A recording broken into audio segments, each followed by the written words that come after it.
Hey, this is Bobby Gustafson of PAINWARD, and I'll see you in the Tampa Morgue.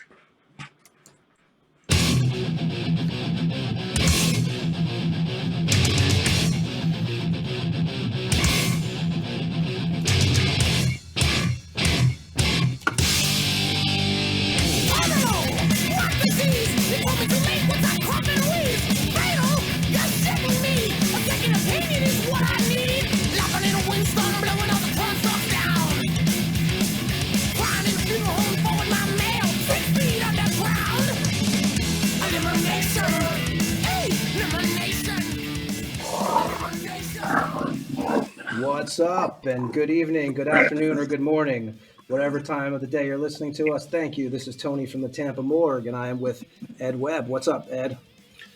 What's up, Mr. Anderson? How are you doing, man? I know you had a exciting weekend. We talked last week about you going to Mexico, and basically you went there, ate Burger King, right? Spent some time with Miami and Tampa TSA, and that was pretty much your weekend. What the hell happened to you and the Monstrosity guys? Yeah, so went down there, went to an authentic taco shop.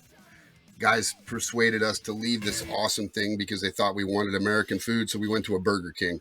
Come on, man. I mean, you don't go to fucking Mexico for Burger King. I mean, I will tell you this. The Burger King was 10 times better than America because it was real meat. But, yeah. So anyway, day of show canceled. Venue canceled. Government came in. Dudes tried to move it to a new venue, canceled. And poor Mark Van Erp was stranded, showed up late for nothing, and then no bass. So, yeah, it was pretty eventful weekend in Merida, Mexico. How did the TSA treat you? Okay, though? Shitty. No, they busted our balls, man. No, the immigration busted my balls coming in, telling me they wanted to see a return ticket when you don't get a return ticket till you check in at the airline. I've never heard this shit before, but it is what it is, man. Just a 3-day weekend in nowhere. I'm just glad you didn't venture out into like one of the cartel areas and they had to cut you down from a bridge or something like that. I heard the second venue was somewhere outside the city, kind of shady. I was not interested, but it canceled, so it didn't come to fruition anyway. So, yeah. Well, we are glad you're back with us, man, and we are really excited tonight. Growing up, of course, most of us, we grew up in our teenage years, our preteen years, during a great time period, right? We had, from record shops, the demos, the tape trading, the gigs, the metal magazines, the list goes on. I mean, I remember we talk about this all the time at Saturday nights. You and your buddies would meet up, you'd watch Headbangers Ball, and just a real exciting time to grow up in those days, and we are joined today by Public access. Yeah. I mean, all that stuff, we are really excited today to grow up with a guy who I believe is a guitar legend, definitely, who was a big part of a lot of the 80s, the mid 80s to the early 90s thrash movement that we grew up on. He was such a big contributor to it. And we are really excited tonight to have Bobby Gustafson on with us. How you doing, Bobby? Good, man. How you doing? Good, man. We like I said, we really appreciate you making some time for us. So we're going to start out, I know you're a Staten Island guy, right? You were born in Staten Island? Yeah. Okay. And, music wise, you were into the Beatles at a young age. Is that correct? Yeah, among other bands, but, I remember my mom playing the albums when I was real young, hearing that. And you had an older brother, correct, who got you into music? Yeah, he was 10 years older than me, so he's the one who actually had the Black Sabbath albums that kind of got me into it. Hendrix, Grand Funk Railroad, The Who, stuff like that. But, I mean, I gravitated toward that Paranoid album more than anything. And about 9, maybe, I think I was. About 9 years old. And you were also, I think I read your brother had a drum set and your father had kept a guitar in the house. So you were already getting you were around instruments at a young age. And then what made you want to play? What you started playing like in your teens, was it? Yeah, my dad had the guitar under the bed, so I used to fool around with that. And we had a stand-up piano in the living room. So, I mean, I would fool around that. I mean, I scratched number 5 in it. I must have been 5 years old, and I scratched it with a screw.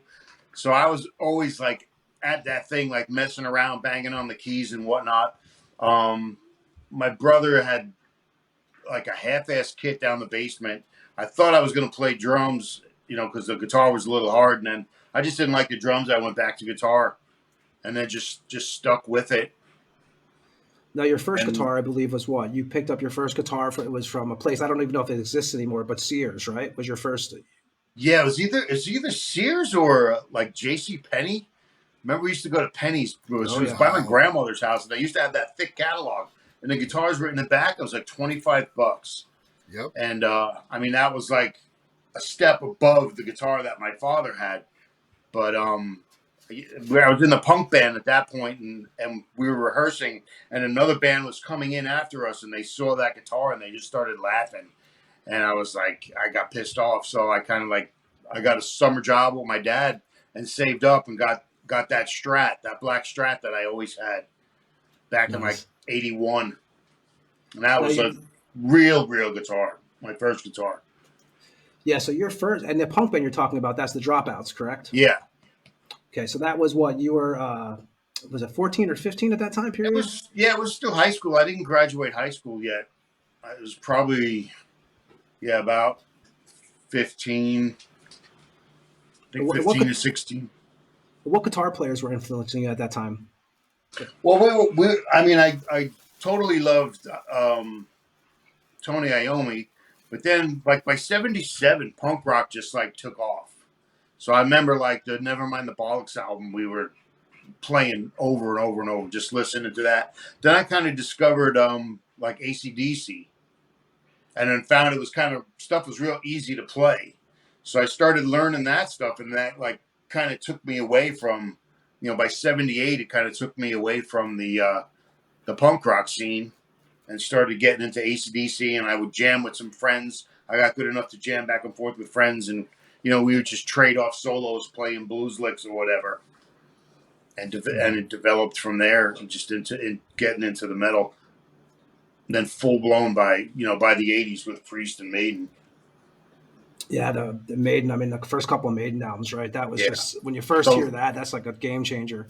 Yeah, those first 2 albums were like guitar lessons. Yeah, you actually played in Prowler, right? Prowler was like a Iron Maiden themed. Yeah, we did. Prowler, I was still in high school, but it was right after the punk rock stuff. They didn't They played out, but they didn't last for like 2 weeks until like after I had joined. But we did all that stuff, like all the Maiden stuff, and what else were we? I mean, there's definitely Priest and Sabbath mixed in, all that and stuff, but that didn't last. And then the other local band was a band called Riff Raff, just before I got into Overkill, but we wound up never playing out. Your first show was at what, 15 at Granny Funyuns, right, over in Staten Island? Yeah, that was with the Dropouts. My mom had to drop me off because it was on the other side of the island. So I'm like, Mom, don't pull up to the bar. Like, park a block away and I'll walk.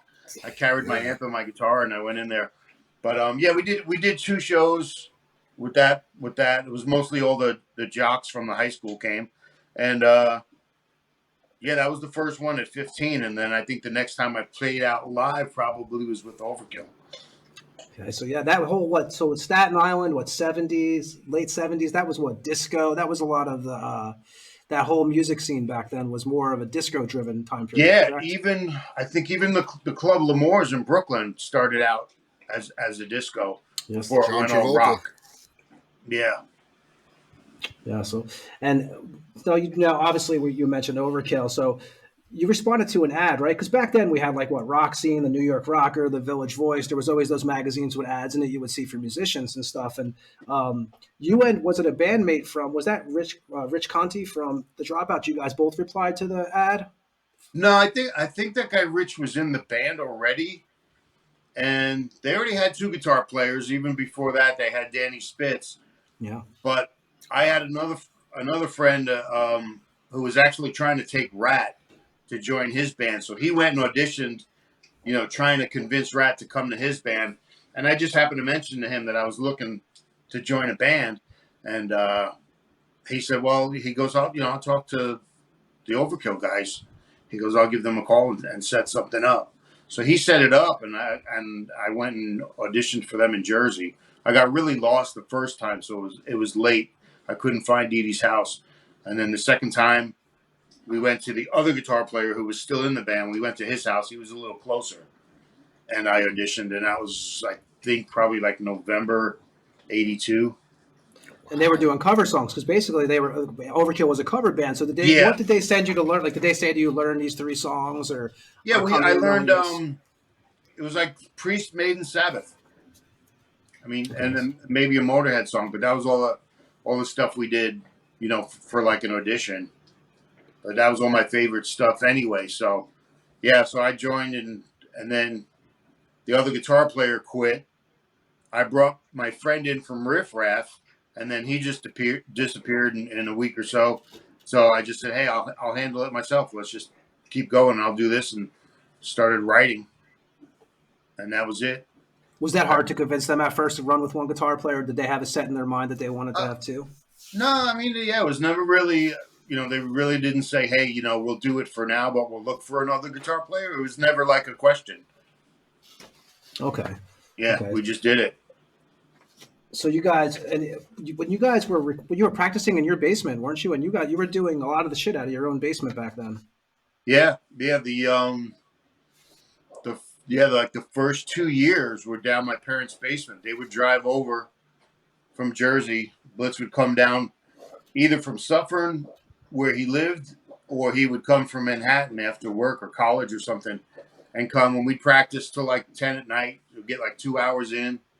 Couple of nights a week, and we did that for like 2 years. So all these songs basically were, done. The first 2 albums almost completely at my house. You guys, you were doing. So you guys first did the '83 demo, right? Which is the Powers Black demo on cassette. Yeah. And that was the album cover. Was that shot in Dee Dee's basement or your basement? I thought I had read that it was that one was shot with the brick wall behind you guys. Oh, the brick wall. No, that was Dee Dee's basement. Yeah, he lived in a nice-sized house in Jersey, and him and his brother had the whole basement to themselves, but it was finished, and they had the brick wall, and Rat's wife used to come and take pictures of us down the basement. Okay. And you guys, so basically, and then you guys, what, October 27th, you guys played at L'Amour's, right? So, but your first show, what was your first show with Overkill? I just had it posted. It was 40 years ago. I think it was August 12th at the Show Place in Dover, New Jersey. It was our first live show as an original band. Were you out? Like, do you remember that feeling? Were you pretty stoked to play? Like, how was your? Did you realize what you had with this band? Were you guys starting to come together and stuff, and you kind of knew that? Yeah, I mean, I felt that there was something there because they worked really hard. Rat worked really hard, and all of us actually did putting stuff together. Nobody was lazy. We did something every day. We talked to each other every day. We were like, everything was always going forward. And I could see that, these guys were pro and they were serious. They played out maybe about a year beforehand because I had always seen they had like a business card size ad that they would just run every month. So they kind of were out already, but they were only doing covers. But I said, this band, that they stayed together. They're still out playing, and I switched them to do originals. But I could just tell that there was like they had as much ambition as I did, and you need everybody on all 4 cylinders to get going. I know that you influenced them to do the originals. Do you remember what the first original was for Overkill? I think Raise the Dead. Okay, might have been the first. But we had the fifth track on the first demo. Raise the Dead was on the demo, and it's the opening track, I think, on Feel the Fire. Mm-hmm. But I mean, we had Death Rider, which wound up being on the Metal Massacre 5. Yeah. So that came out. That was an early song. Rotten to the Core was early. Basically, the first album and a few of the songs on their second, we wrote at the same time. but we just kind of used the earliest songs for the first album, and then some of the later songs were on Taking Over. Okay. So, and you guys, so what, the 27th, you guys played L'Amour's with Anvil. And is that the first time Johnny Z saw you guys? No, he came that January. We played the show place again, and it wound up snowing like crazy. So people didn't show up. It was horrible. It was like John Z and a couple of guys from the Old Bridge Metal Militia. And I think Blitz got drunk. I think he spit in one of their faces. They wanted to kick his ass. They were going to drag him off the stage. And it just wasn't a good show. So he didn't come see us until that October when we played L'Amour's and opened up for Anvil. And we would just, by that January, like those past 8 months, when we did all those shows, we got polished and, we had the routine down. You guys play. So when you signed, now you played with Slayer on the Halloween show that same month, correct? Which was actually the first, I think it's the first East Coast performance by Slayer ever. Yeah, it was at the Show Rio, No Mercy. The Rio Theater, I think in Valley Stream. That was their first show, so we opened for them. I mean, there wasn't a lot of people at that either because I don't think anyone knew who Slayer was. But I think the very first show at L'Amour's was a Sunday. We opened up for Wasp. Oh, yeah, Wasp that's right. did a weekend show, and then they did a Sunday matinee. So we kept trying to get in L'Amour's, and they were like, all right, well, we'll see how you do on this Sunday. So we did that Sunday show. And then from that, I think we went into that Anvil show. And then during that time period, right, it was like you would do an afternoon show, a night show. Bands were doing like 3 sets, correct? A lot of cover bands and stuff back then. The cover bands did, yeah. Yeah, cover bands usually did like 3 sets. It wasn't that 3 bands on one bill type of thing yet. It was like the cover band, and they did 3 different sets. They would come out 3 different times. So we started to change that when we started to do originals, and then the whole scene sort of changed. So with Johnny Z, I'm gonna track back. Do you remember the first time you heard the No Life for Leather demo? Yeah, he had a flea market before he had Rock and Roll Heaven. He had a flea market on Route 18 in New Jersey, and we used to drive over there with our demo tapes and give it to him and keep pushing the band. I mean, before he was really anything, before he even signed Metallica. But I think that's about the time he had the No Life demo. And we heard it through him, either from the store or he gave us a copy and we listened in the car or something. But that's when he was just signing Metallica. And, Rat and Dee knew to, smart enough to talk to this guy about doing something. Now, what was your first impressions of Johnny Z? Do you remember back then? Man, I was too young. I was a baby. Those guys were like 6 years older than I was. So I just kind of like went with the flow. You were still in high school, right, when you joined Overkill? Yeah. Yeah, my last year of school. I think that's I joined that October, November, and then I graduated that June in '83. That just blows my mind, the Old Bridge Militia, thinking that I went to middle school in Old Bridge. I mean, that's did you? When I hear that, I'm thinking, obviously that was a long time ago, but man, if I would have seen how that scene exploded, that would have been awesome, but I was gone. And they basically got thrown into it because Johnny brought the bands over and they didn't have any place to stay. So he was setting them up with Metal Joe and Rocket Ray had a house together, and they would let the band sleep there. I think Slayer had stayed there, and I think even Venom had stayed there. And they basically became, they were a group of guys. They just banded together, and they became the Old Bridge Militia. And there was a Club 516, a couple of the bands used to play at in their, early days, 83, 84. I mean, I didn't see Anthrax until probably almost early in 85 when we went upstate. When I think they had just finished recording. There was a party upstate. He invited us to go there. We went up there. I think we played some little bar like upstate that was close to the studio. Now, were all the bands? How was the chemistry between all the bands? Was everyone cool with each other? Was it like the competition level there a little bit, or? We were, I think, the only one competition-wise that, you know, you could say we probably didn't get along too well with was Anthrax.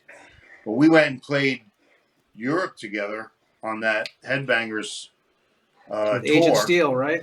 Yeah, yeah. I mean, there wasn't any problem at all. You know, we kind of all were on the same bus and everything was fine. But I just think it was like you're on the same label, and I don't know. I guess maybe they just didn't like us or something or whatever. Do you remember when you guys signed with Megaforce? Was that like, were you guys just stoked as shit, or you guys, you know, because you guys had some other offers too, correct? Yeah, we had like 2 other offers. I think we had Torrid, which I think Exodus was on, and somebody else, and they just had really, really small contracts. And Johnny's was like, you know, a couple pages thick. So it just didn't seem right that they were so thin. And, you know, Metallica was taking off. So we're like, yeah, definitely, you know, Megaforce is where we should go. Yeah. So you guys also in '85, you guys put out a 12-inch on Metal Storm Records, which I guess you guys didn't get paid for. Some of your material got sold to them. I think we had done that before the first album. We had the big live show, the stage show. We had pictures of it. We sent him. We made a recording of like 4 or 5 songs, sent it out to them. Guy never did a damn thing with it. Kept calling them on the phone. They wouldn't pick up. So then, as soon as everything started to happen for us, they went and produced that EP, and they just put the name on it. It was like the first Black album. Yeah, no artwork, right? There was no artwork, nothing. Just Overkill across the top. Yep. And but this was also the first time I believe that the Overkill logo was in green, which I find this actually I've heard this story, so I'll let you tell it. But how does Twisted Sister play into the Overkill having the green logo? Yeah, I think the first logo they had was the first banner was just white, and then we tried to grab a color because you could see the Twisted Sister logo on people's shirts, like in a dark club or on the other side of the street in Manhattan. You could see that pink, and you knew it was a Twisted Sister shirt. So we had either green, they liked the fluorescent green for some reason, or the orange for Halloween, because we were kind of still Halloween-y sort of back then with all the stage and everything. I'm the only one who liked the orange. The other 3 liked the green. So we went with green. But the orange, you also did. Now orange, didn't you say that something like it? That's what Biohazard wound up using. Yeah, they opened up for us one weekend at L'Amour's, and they were asking the same thing. They're like, you know, why do you got this bright green logo? And I went through the same story, and I told them, I said, you know, I really liked orange. I wanted to use the orange.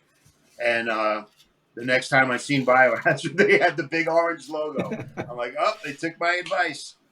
Yeah, I remember I used to go see Biohazard at City Gardens, which I know you played City Gardens. That was like a place. I mean, I always tell Ed, I'm like, City Gardens, it was like the parking lot was like scary as shit. But like, you know, it was kind of, you know, and John Stewart used to work there. He was the bartender there at one time. Did he really? Yeah, he was a bartender. I didn't know that. Yeah, we played there on our own. We played there with SOD. We Slayer played there with too, right? Venom. And then we played there with Slayer and Black Flag. Yeah, that's so weird. At that place, I saw actually it's done now, obviously, and someone actually went into there was an old disco ball. I mean, we used to go there often, so there was like this famous disco ball in there and stuff. And the place it's like a ghost town now. It's crazy seeing inside that place. Trenton. Yeah, Trenton. Yeah, that was. I just remember the parking lot. It was like walk as fast as you can in the building. Yeah, you know.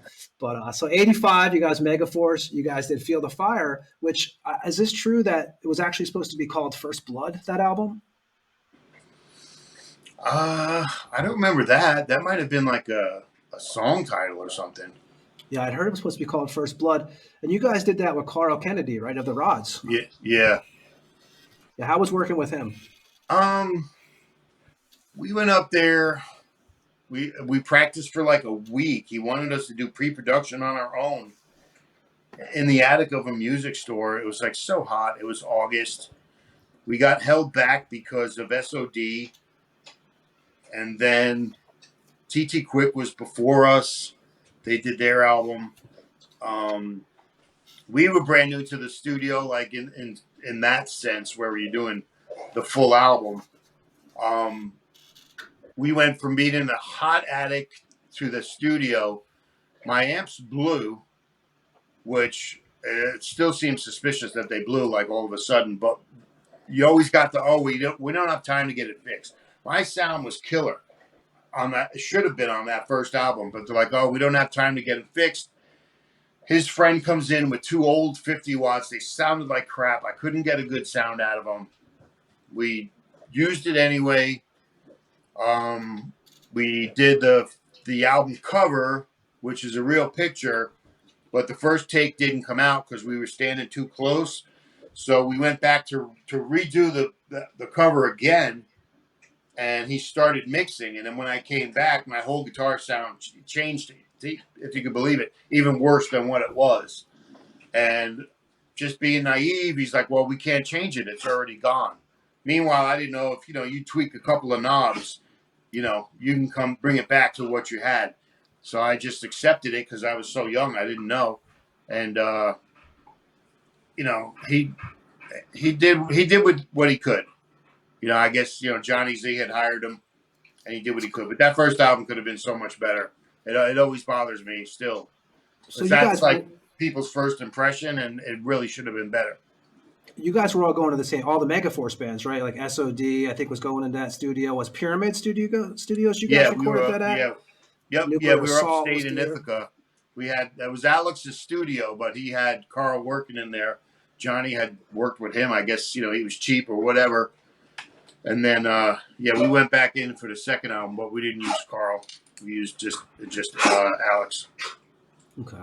So you guys, that time, you guys were doing what? You were touring then. You guys were touring, so you guys toured with Slayer, SOD, Carnivore, Metallica, Nuclear Assault, Raven, just a shitload of bands. You guys were doing in campers and cars back then, right? Yeah. Yeah, we started out, I think the first tour was like a 14-foot camper. And then you moved up to a 20, then a 24. And, it was our first tour. We didn't know. So you got 4 band guys, 4 crew guys, all jammed in this little, it's basically a living room on wheels. Everyone's smoking and drinking. And you got to last 6 weeks like that. So it was a little hard. But, we were happy to be out. We were doing the second album when we first went out with Slayer. So we did that. I guess it was their Rain and Blood album. And we were opening up for them. And then when we came back, we finished up taking over, but we couldn't pass that tour up. But I think Tom was touring in his Camaro or something like that, right? Or what was he?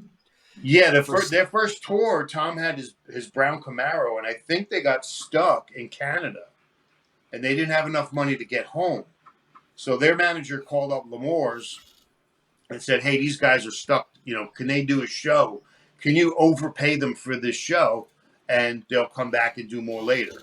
They'll play for whenever you need them or whatever." So they did. I think he gave them like $5,000 back in the day, and I think it was kind of a favor that they repaid by taking us out, because we did I think 2 or 3 tours with them. We went to Europe with them and stuff. So yeah, I was out of luck that sort of happened. Your first European tour was with Anthrax and Agent Steel. That was the Metal Hammer tour, correct? Yeah. It was the first time we were there. I think it was April and May of '86. How was that experience? To first get to go to Europe, being from Staten Island? I'm sure you have never been to Europe before then, right? Personally, not before that. No, yeah. It was weird. We go in the airports and they had machine guns strapped to them, walking around. You never saw that, in the States. And I think the first day we got there, the whole city was on strike. So we couldn't, I think we were supposed to get to Germany, but we were stuck in Belgium. So we had to get a hotel room. Thank God Dee Dee had a credit card, and we got a room in Belgium. And then just the food was terrible. The milk was warm. A sandwich was one slice of a cold cut with butter on it. It's just weird food. We kept getting, every show we'd get schnitzel. It was the venue's meal. So I never wanted to see schnitzel again after schnitzel that. And sausage. That's what I always see over in Europe. The food was terrible. I mean, it was until we learned how to say a couple of breakfast items in German, we were starving. And I think we stopped once. We saw a McDonald's. We couldn't believe it. We had the bus pull over. We all jumped out and ate. But I still love to, if I have time, go out and walk around and see where the venue is, see the city around it. You know, I'd start grabbing postcards so I remembered, you know, where I was. And yeah, I thoroughly enjoyed it. It wasn't as dangerous back then either to be walking around as it is today. No. The only scary part was Chernobyl. Yeah. It happened just before then. Right. I think Charlie Benante came with a whole bunch of canned food because he was so paranoid about the radiation. So yeah, it was pretty wild. Yeah, it was just a regular. We all had hotel rooms, but it was like a Dominico bus, so you just had all seats. The drives were kind of short. There wasn't like the States. You know, you had an hour and a half drive sometimes. Wasn't bad at all. They took care of us. That was a lot. You guys were also the first. Well, I don't know if you know this, Ed, but Overkill was the first band, thrash band, I think, to ever play Poland. Is that correct? Yeah, we played Katowice. It was a big arena, and that's where we got arrested. I didn't know about this one. Oh, we were with Halloween, and it was a big arena, and I think Running Wild they also threw on the bill, and then like a bunch of Polish bands opened. We were in this. It looked like a black and white picture when you looked out the window. I mean, just everything was gray. No one wore clothes with color. It was like the roads didn't get fixed since World War II, and they're like, we got all this money, but it's worthless outside of the country, so we have to spend it here. So we grabbed a cab real quick, not thinking. We went to a train station to spend the money at the gift shops or something. I got like a big wooden chess set, and the photographer was with us. She was taking pictures of us in Halloween, like doing our stuff. And the police saw us taking pictures. And I think now it was probably just a shakedown because they had a jail in the train station, and they threw us in the jail and shut the door. But the woman that was with us spoke a little bit of German, Polish, I guess, whatever. And they just wanted money. So they're like, if you give us whatever money you have, we'll let you out. Because none of us had our passports, which was so. Was stupid. it just you guys? It was just you? Was it all you four? It was me and Dee Dee. I think maybe a roadie. I think the singer and maybe the guitar player from Halloween, and the lady who worked for like Metal Hammer magazine. Wow. And yeah, we just jumped in a cab real quick without thinking. We didn't have our passports on us. So they're like, okay, well, we want, 15,000 rubles. So we like gather all whatever money we had left up, and they let us out. But it was scary because no one knew where we went. Right. We just took off. So I always say the one place you don't want to wind up is like being an American, as I am living over in Europe right now. Part of the time, I'm like, you don't want to wind up in jail here. No. Not that American jail's great, but it was we have a guitar player. Walking. Huh? Oh, go ahead. I was going to say, yeah, I'm way too good looking. The wall was still up at that point. Oh, wow. So we had to, when you went through, the checkpoint, they came on the bus with dogs, and you had to hold your passport near your face. They had the guns out, the whole bit. So it was scary because we knew no one knew where we went. So what are we going to do? So luckily we had the photographer. She got us out of all of that. Yeah, I have a guitar player that likes to walk around. Like when we played Europe in January, he would take off, and it's like, dude, you got to tell somebody where you're going. That was Colombia, right? The one thing I always tell my guys is, because like Mark will always leave his passport in the room, and I'm like, listen to me, dude, put it in your pocket, because if you get yanked, they need to know who you are. People don't realize that when you're in a foreign country, it's not like a driver's license where you don't have to provide ID. Now you probably would never walk away without your passport again after that. Needless to say, after that little incident, I bought a fanny pack. Yep. Yeah. Exactly. And nobody cares here. It's totally cool here. No one gives a shit. Right? Nobody gives a shit. I'm a passport. We're all in there. You got it. Yeah. Without it. Now, in '87, you guys did, so it's kind of interested me. You guys did a shitload of shows with Megadeth in '87 and Necros. I know you guys did some shows with them. I have to ask you, I I know you were around. So I always think of Megadeth during those days as like my favorite. The first two records was like my favorite time period of Megadeth. Yeah, me too. So you know, and you were. I have to ask you, what was it like with like Gar Samuelson? Has always been so intriguing to me because I just thought, you know, I remember when I opened up the P Cells cover and saw the. I mean, they look like they're wasted in those pictures, you know. And I know Chris Poland and them. And what was it like being around? Like, what do you remember from the old Megadeth lineup and Gar? Because you know, I've always haven't heard much. I don't always hear much Gar stories. He was very quiet. I mean, so was Chris. I don't remember having like too many conversations with them. They just kind of stuck to themselves. But I knew both Daves before that. Like when I went and visited him in California, I went to their apartment that they had together. We had a day trip to Magic Mountain together and stuff. So we knew each other. When they kind of got Megadeth together, they played New York. I went and seen them in the early days. But as far as like Gar, the biggest story I can remember with him was the night that in Philadelphia where he threw a stick and it hit Dave like just right where it stuck between his like guitar strap or his pack and then wedged in between there and his back, and he thought someone threw something at him. So the roadie pulled it out and showed him it was the drumstick. So then he just turned around and stared at Gar for like 2 minutes without saying a word. And then that was the night he wanted to throw them out, and he wanted to hire me. And I just said, hey, let's just keep it together for the rest of the tour. Let's just finish the tour, blah, blah, blah.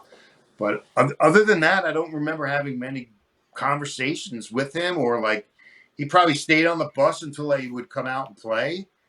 I mean, that was really it. I mean, they were nice guys. They weren't stuck up at all. It's just they kept to themselves.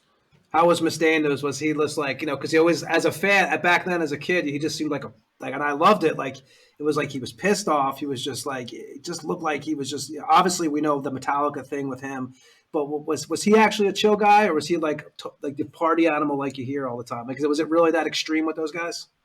Yeah, I mean, he was really cool. I mean, you can't just say that he was the only one drinking, because we all were. I mean, we were young guys, you know, drinking beer and partying. But I think, you know, once they started to get a little bit more money, it just got worse for them, because now they can afford the bad stuff. Yeah, the rumors were they were spending a lot of money that they were making on booze and drugs. Yeah, Go ahead, Bobby. You could see it caught up with them now after doing all that too. You know, I got a question. So on that tour, since you brought it up, you guys played a place in Tampa called the Armory. And on that show, Massacre was supposed to play, and apparently they got canceled. I don't know if it was by Dave. I never found out. You know, I've heard the rumors. And actually, Lee Harrison, the drummer of Monstrosity, is the one that brought this up. He said to ask, because you guys played. Massacre got canceled. It was like, what's weird is this place was never a venue. It was a place where they had wrestling. Like you know, Southern wrestling, like the backdoor shit. And but you guys played, and I remembered I tried to get a ticket to see Megadeth and you guys, and it was fucking sold out. And then I heard the next day that Massacre got canceled, and there was a whole big thing. And I don't know if you remember that show or not. That was the very first show of the tour, because we got home from Halloween. We were home for 3 days, and then we flew to Tampa. And I kind of remember the venue. I guess it was at the fairgrounds too, right? The fairgrounds was the second show you played with Slayer. The first one was this armory. It was like this armory, which was an old military thing where they kept the tanks and all the weird shit for, you know, for MacDill Air Force Base. And they did wrestling there on the like certain days to make money to keep it open. And I know you guys played there, and I heard it was just crazy. I remember the place. I remember seeing Rick, and I think we talked about it not too long ago. I didn't realize that they didn't play, because I was probably like inside the bus or whatever. Did the Necros play? Maybe it was like too many bands. So Necros did play. That was the band I was thinking of, Tony. They did, yeah. But Massacre got canceled, and apparently it was a big thing, and Rick went the next day and formed the Leprosy lineup with Chuck. So whatever it was, it caused a big stir. But I heard the show was, you know, kind of off the chart as well. It was one of those Yeah, shows that was the first show of the tour. That was great. I kind of remember a lot about that. But like I said, like a lot of times I didn't go in the venue to watch the other bands. But I remember Right. Rick walking around when we were doing the sound check because he had that hair. Yeah, the bowl just cut. covered his eyes, and I'll never forget it. So yeah, we became friends, and I didn't realize that they didn't play. It didn't even dawn on me. But I mean, there's like so many nights I didn't go watch the Necros either, because Right. we were getting ready to go on ourselves. But yeah, I think we were talking something about that not too long ago. But yeah, I didn't know it was the first night of the tour, so that makes it even cooler. Yeah, Yeah, that was the very first night of 6 weeks. We ended up in San Jose, and that was when Rat quit. That was his last. We didn't even play that show with Megadeth. Megadeth went home, and then they asked us to please play, so we played anyway by ourselves with someone else, and then Rat said that he was leaving. And you mentioned, 87, that must have been, so if Mustaine was trying to replace Palm, that was probably the So Far So Good record you would have probably been part of. Yeah. Because that was 88, I believe. Yeah, he was so out of it by that point. I don't even think that his guitar tracks were on the album. I think Dave Jr. would go in and redo them. Like he'd go in and play and then pass out, and Jr. would go in and straighten stuff out. Yeah, because that's like I said, that's when they started to get some money. So they were kind of a little messed up. So when he asked me to join, I kind of thought about it, and I'm like, my band, no one does drugs. This band, they're like falling apart at the seams. So I said no, thanks, but I think I'll stick. Taking Over just came out. I'm like, no. To be honest with you, Taking Over is one of those. That's where I really learned who you guys were, because public access. And in Union We Stand. Like literally, I remember the video coming on, and I said, "What is this?" Because it was completely a different sound than they always played the same 5 videos. Voracious Souls from Death Angel and Testament Over the Wall, and it was those beginning of thrash. But when you guys, it was a different sound. And then when I found out you guys were from Jersey, New York, I kind of gravitated more to that because that's where, where my roots were. Not that the other bands suck, because I listened to all that shit. But Overkill, yeah, we were lucky enough to have the cash to make the video, because it was the same time as Headbangers Ball was starting out. Yep. So they didn't have a lot of bands to choose from, because a lot of bands couldn't afford to make a decent video. Right. So we spent the cash to do In Union We Stand, and they wound up playing it every weekend. And it blew up. It helped. Yeah, it totally helped. And you speak of Taking Over. So you guys, when you recorded that, it was all. So Ozzy was in the next studio, correct? Recording No Rest for the Wicked. No, that was Under the Influence. Under the Influence. Okay, so you recorded. So it's 87. You guys did the Taking Over album, and the Headbangers Ball. Like, did that, like when they started airing your videos, did you guys see a major increase in sales? Because I like I said, that took over everything. I think that I, even as a high school kid, that was, as we were saying earlier in the show, like everybody watched that on Saturday nights that I know. Yeah. People would just hang out and just watch it to see. Yeah. And sometimes you'd only get like you'd be lucky you get like a couple heavy videos. We were complaining about this a couple weeks ago, me and Ed, on one of our shows, that a lot of times they would throw bands in that they played all the time during the daytime, which sucked. But you would actually get to see the Sepulturas, the Overkills, the Death Angels, Corrosion of Conformity then. But what did you notice? Like, did it really make a big difference? Like, that video era, I guess that was pretty much the beginning of that. I don't know the numbers. I've never gotten the real numbers on the second, third, and fourth album, because it was before they had, you had the catalog number, and they would do the scan. And there's a company called SoundScan that didn't start till the album after me. So all those earlier albums, it's really hard to get the correct number on it. And because of that, I think Atlantic Records got away with murder with a bunch of the bands before 1990. Because stuff was really just relied on whatever numbers they put. So you really couldn't tell. And that was my big argument. I says, look, we did the video. Taking Over was like not that much more expensive than Feel the Fire. And it should be, what are the numbers on it? Just never got it. I'm like, we should be getting paid on that album. The other two, I don't know if the other guys are getting paid, but I'm definitely not getting any money. Did you notice tours starting to come in more, like bigger tours for you guys? I think after that we did the Megadeth, and then we did, I think, another Slayer with Motorhead. We're doing the Slayer Motorhead, but I don't remember like any like arena bands offering us anything, which is like I thought would be the next step. I'm like, we can open at one arena show and play more than 1,000 people at 20 shows. I'm like, that type of metal. The band was so new that it was all the weak ass bands like Dokken and Queensryche and Warrant. They all seem to be getting all the opening slots over and over and over. It's like they weren't helping out any thrash bands. It was all the poser bands. Even the bigger bands they were grabbing the the crotch rock metal, and we had to fight it out in the clubs. Yeah, 87. You talked about Rat leaving too. Like, so Rat, when he left the band, like, how was that a big hit for you guys? Because he was a writer with you guys too, right? And did he do? He did the Charlie logo.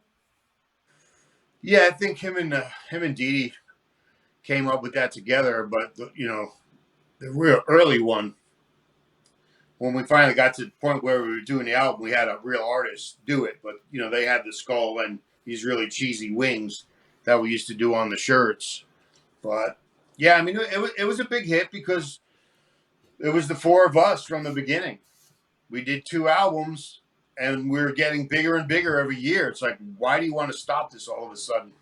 I mean, I think it was too much time away from home or his girlfriend, because we spent 2 months with Halloween and then another 6 weeks with Megadeth. That's a good chunk of time, but I mean, I would have done more. But was the keeper of the seven keys with the Halloween? Was that tour? Yeah. Okay. Yeah, that's when that album just came out. And you guys were at that time were really close when Rat was still in the band, because you guys were what? Everyone was 25% in the band. You guys were like a unit. You guys made decisions together. I know you wrote, most of the stuff. I know, but I mean, you guys was there like at that time period, was it just everyone, you guys just got along and it was like a total? Yeah. Everything was fine. I mean, we were like,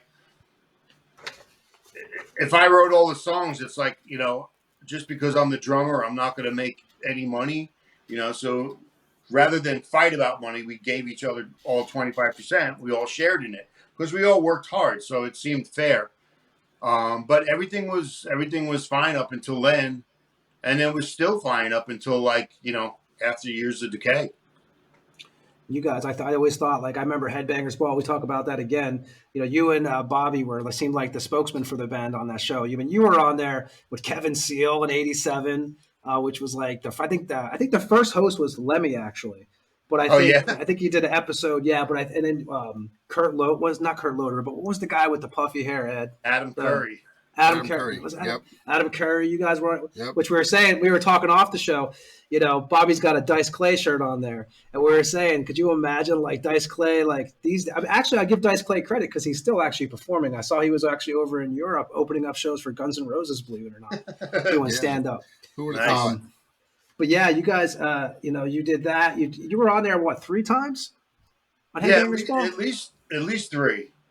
Yeah. So I have to ask you the question I've always wondered as a kid watching that show. Did you guys have to? So during when they would run a video, like this is just something I've always had in my mind that I never could figure out. Did you guys actually sit through the videos and wait till the videos were over with to continue the interview, or was it like a cut, stop, record? I think they pieced it together because I remember doing it in the daytime.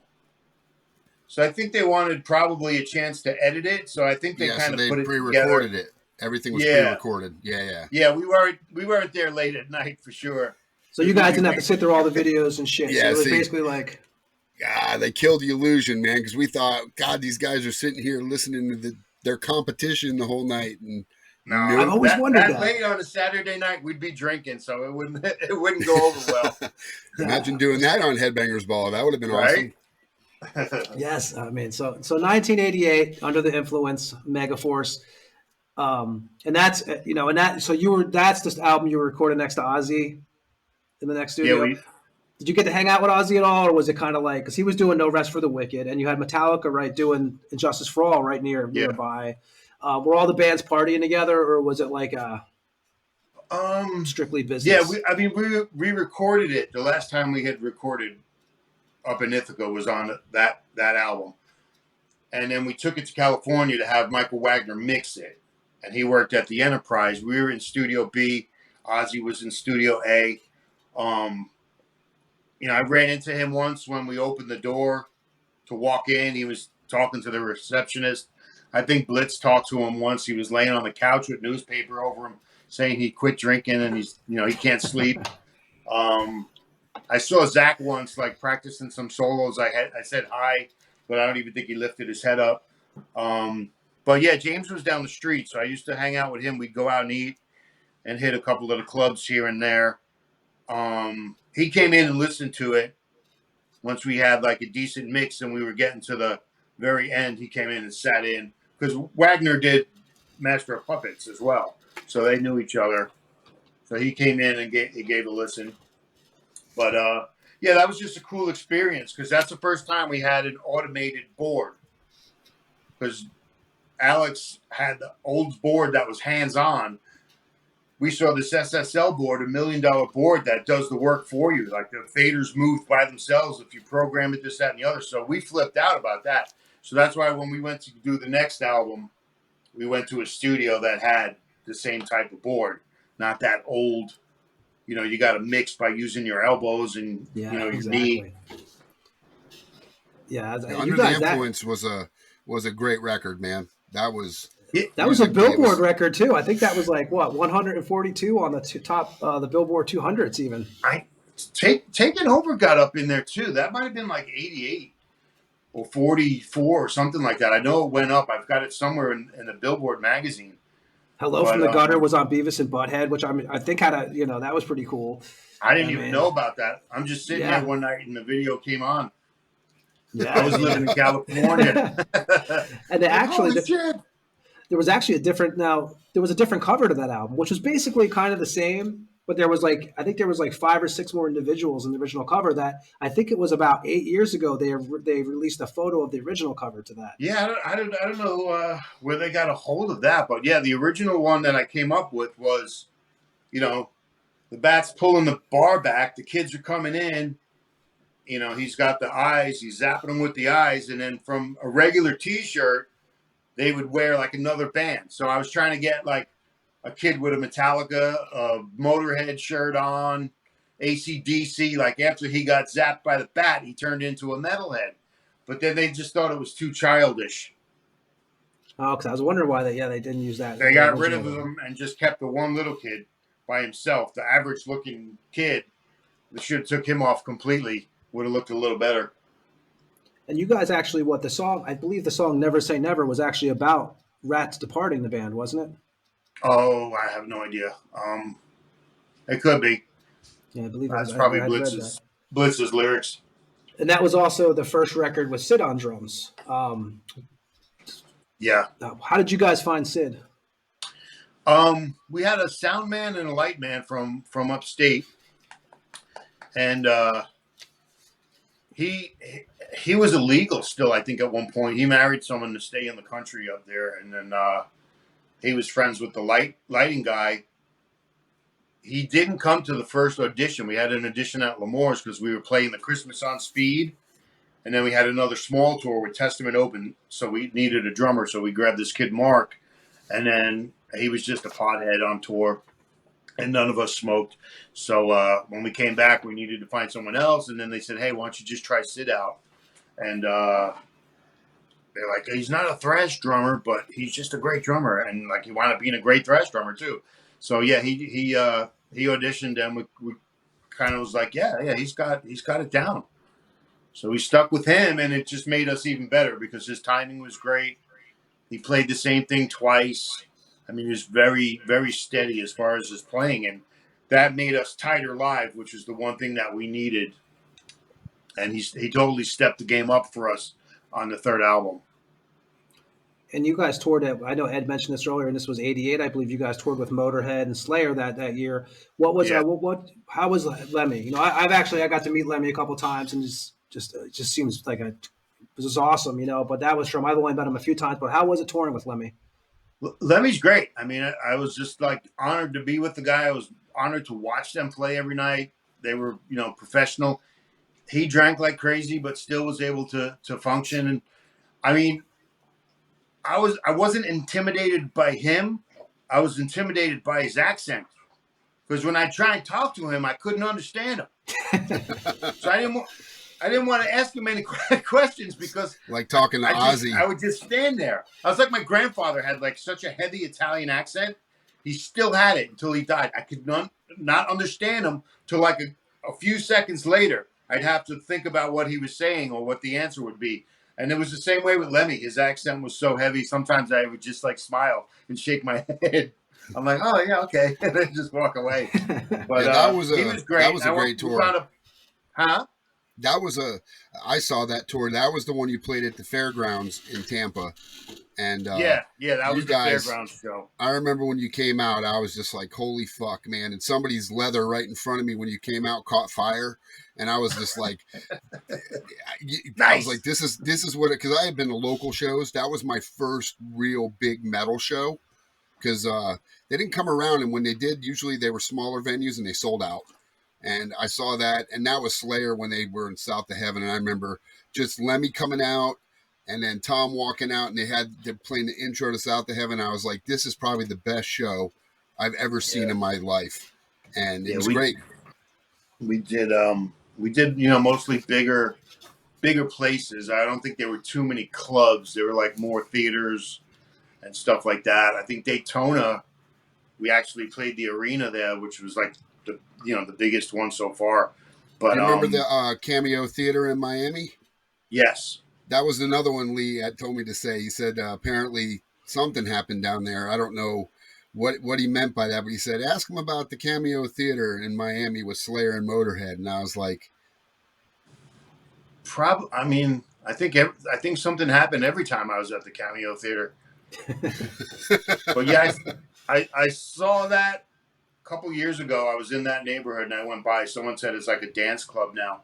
But yeah, that was a great place. We played there several times with, I mean, Slayer, Motorhead, Megadeth. We played by ourselves. That, you know, that's about the theater size that we would do on the tour, if not like a bigger one. But I mean, that was great to open up for them, and you know, plenty of room. I got, you know, bunch of those shows videotaped. Nice. From back in the day. Worth some money. I bounced them down to DVDs, so at least I knew I could save them. You guys, well, after that, you would do obviously which is one of my favorite records of that time period was the Years of Decay, and you pretty much wrote most of that record, correct? Yeah. Dee Dee had a couple riffs on Under the Influence. I just didn't like the feel of them, but you know, he wanted to contribute, you know, some riffs and stuff, and we may have been shorthanded at that point because, you know, we spent so much time working on it on a drummer. But I just didn't like the feel of the some of those riffs. I wanted to go darker, so I basically just sat down and just did song after song until it was done. I think the last one that was finished was Elimination. I had read that almost didn't make the record. Is that true? Yeah, I didn't have it finished. I got halfway through and I couldn't figure out where to go with it. So we almost made it an 8-song album, I think. But I wound up I'm like, it's too good. We gotta finish it. So I kind of just put it together part after part and then just played it. And I'm glad it did, because that's still the biggest song out of everything. And you guys bought Terry Dayton for that record? Yeah, I think they had. it might have happened back even when Rat was in the band, because I remember him talking about the Metal Church albums always sounded good drum wise. He wanted that drum sound, and then they had Terry in the wings. We kind of pulled him in for the fourth album. I wanted to actually come down here. I wanted to go to Criteria and get Martin Birch if that would have been possible. That was my dream recording, but we wound up going up to Connecticut with Terry, and just had the whole studio to ourselves. That SSL board when that first came out, and yeah, about 6 weeks, just fucking went for it. Yeah, I had actually read, I don't know if it was true or not, but I also saw that I think Pantera bought Terry Date in actually because they were so impressed with the sound on the Years of Decay record. Because you were also friends with Dimebag, correct? Yeah, I wound up becoming friends with him after the album. I at that point I still thought they were this poser band because I didn't know that they were going to change when they did Cowboys from Hell. Because I remember just seeing the pictures in the magazines. The Power Metal record, right? Power Metal band. Yeah, that was the Power Metal was when they had that look going on. Was it Diamond Darrow, I think? And Diamond, yeah. Metal, Magic, Hairspray. I just remember seeing the pictures. I'm like, why are you going to do this poser band in Texas? And he kept saying, no, they're not like that. They're not like that. But yeah, after they heard the guitar tracks and the drums, they based their sound from Terry, and came up with, the Cowboys from Hell album. Would that be the album? Would you say Years of Decay would be the most, like, out of all the records you recorded with Overkill? Was that your gem, you think, personally? Yeah, because I finally got their guitar sound that I was trying to get. Because I wasn't totally pleased with the other three, and I felt like I was taking a back seat a lot of the times. And I said, look, we're going to do the guitar tone first.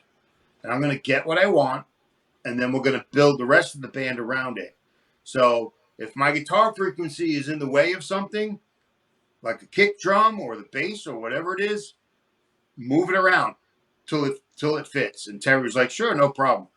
So that's what we did. And he got me the sound. We sat there. I got what I wanted.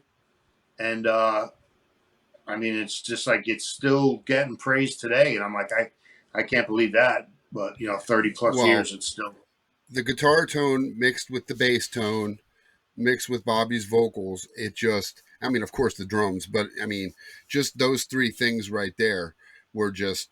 It was bands weren't doing. I mean, Metallica obviously at that time doing and Justice for All that record sounded like dog shit. You know what I mean? It was just no bass. It was terrible. It was terrible. And if you think of the bands that were out then, none of them were getting that guitar tone. So you're right. It was a different sound. And that's the sound I kind of had in my head that I was trying to get with the other albums. I just didn't get there with either the studio or the engineer or the equipment. So whatever it was, everything fell into place on that album. And Dee really, his sound wasn't in the way at all because it was so twangy that the low end, a lot of it came from the guitar. It filled it in. So for whatever reason, everything finally just happened together at the right time on that album. Yeah, it was massive sounding. Yeah. Bobby Blitz, I got to say, like, I think Bobby Blitz is one of the, out of that time period, I think the fucking guy's voice is amazing. I mean, the guy's got, we were seeing him. So we saw Overkill on, what cruise was that, Ed? 2014, the 70 tons. Yeah, 70 tons. 70 tons. So he's up there singing, and then between every verse, he's going behind the speaker and smoking this vape pen. What was it? Vape pen, and coming back out and singing. His voice, I mean, just the guy's voice is just amazing. But he smoked for the longest time, and he drank as well. But I think after the first album, Johnny made him go to take vocal lessons because he said if you're going to be on the road, you don't want to have to cancel shows because your voice is gone. So he made him take the vocal lessons, and it changed his voice, I think, a lot between the first and second album. Like, I think he sounds like way different on the second album. But he stuck with it. He probably still does it now, but he does the vocal warm-up before we go on, and then he'd do the warm down after, and that helped him, keep his voice through all these years. I mean, it's a raspy Zetro Souza type, love it or hate it type of vocal sound, but yeah, it's definitely got one. It's definitely that kind of voice. You're right, where it's like, yeah, it's like King Diamond, right? Like I love King Diamond, but some people, it's definitely an acquired taste. yeah. And you guys, so when you guys were doing the tour first, so your Years of Decay, could you already, obviously that's kind of where things were starting to change. Can you tell things were changing in the band, or were they still rolling positive at that time period? Yeah, everything was kind of rolling positive. I think I got taken for a loop when, I heard from management that things weren't going well. I didn't really even realize there was a problem. And you guys had sold out the Ritz, right, in Manhattan. Yep. And then which was the old Studio 54. And then obviously they wanted to book a show. I heard that, obviously they wanted to do a Halloween show for Christmas, and that was pretty much where it all unfolded, pretty much, correct? Yeah. I mean, that was like the first time we ever really had like a blowout fight because, we had done that show, sold it out. We looked great in New York, the biggest city. And then you wanted to just go back to L'Amour's because Anthrax used to play L'Amour's around the same time for Christmas money. And they wanted to do the same thing with Halloween. And I'm like, we should be concentrating on doing the next album. Not looking like a bunch of jackasses up there playing half covers and, Blitz being drunk and just looking really sloppy or whatever and not taking it serious. And then to charge people a full price and it's not really an Overkill show, I didn't agree with. So after like a long blowdown conversation with Dee, it turned into, don't book the show because I will not show up. And then I stopped hearing from him. And then I find out. Wow. But he had quit the band, I think, before that.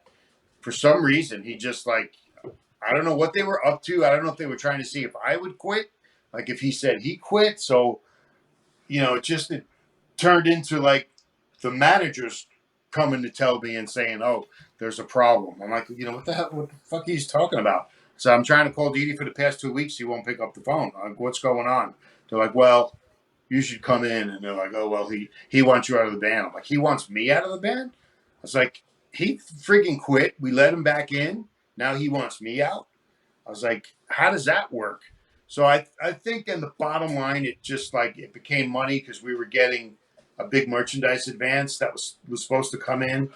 And they said something like he handed you a tape on tour with some of his riffs and you just handed it back to him.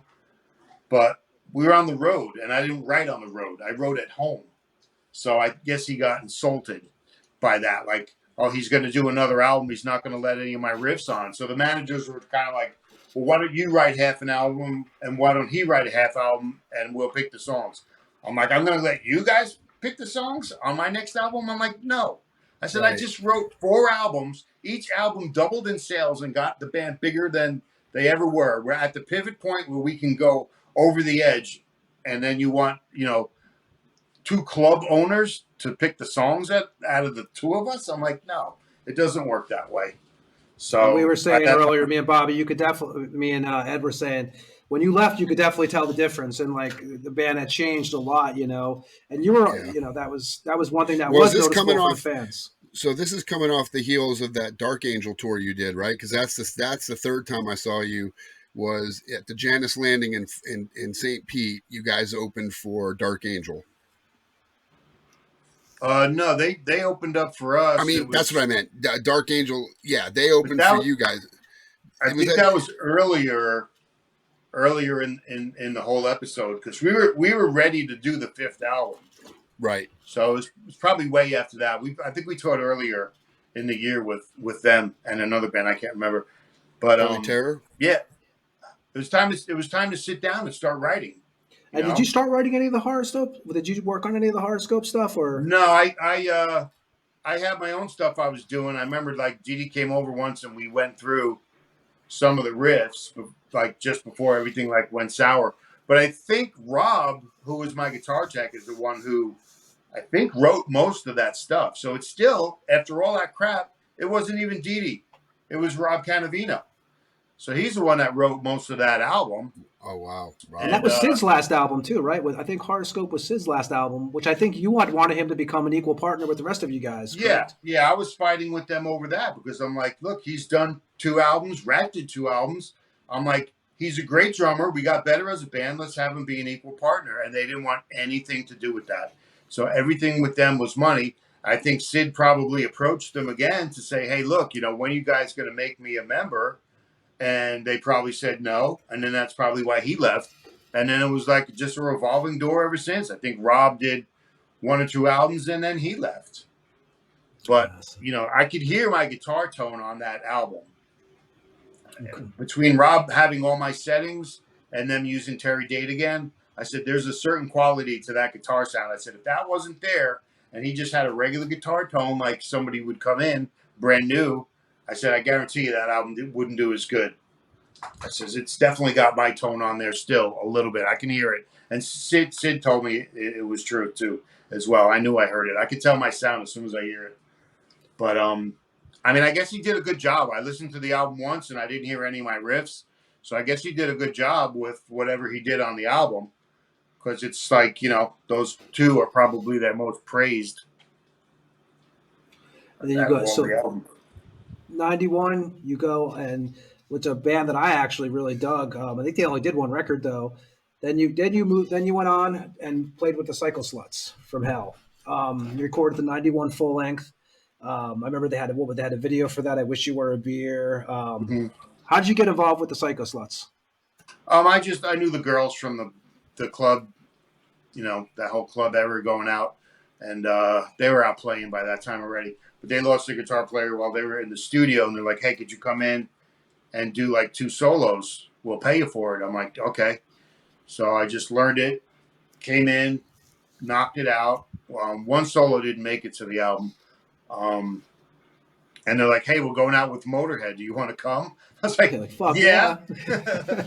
So, then we wound up going to Europe and doing 2 months with Motorhead. So I got to play with them again. They did I know they did a reunion, didn't they? In like 06, 07, I believe. In New York. I think they did like 2 shows or some shit like that. Yeah.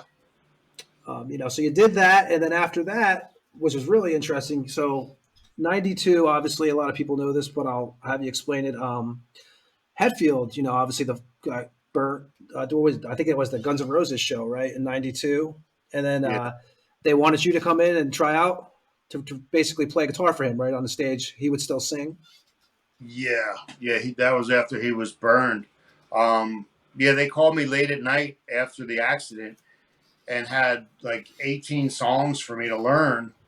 And they were going to fly me out to Denver on Sunday.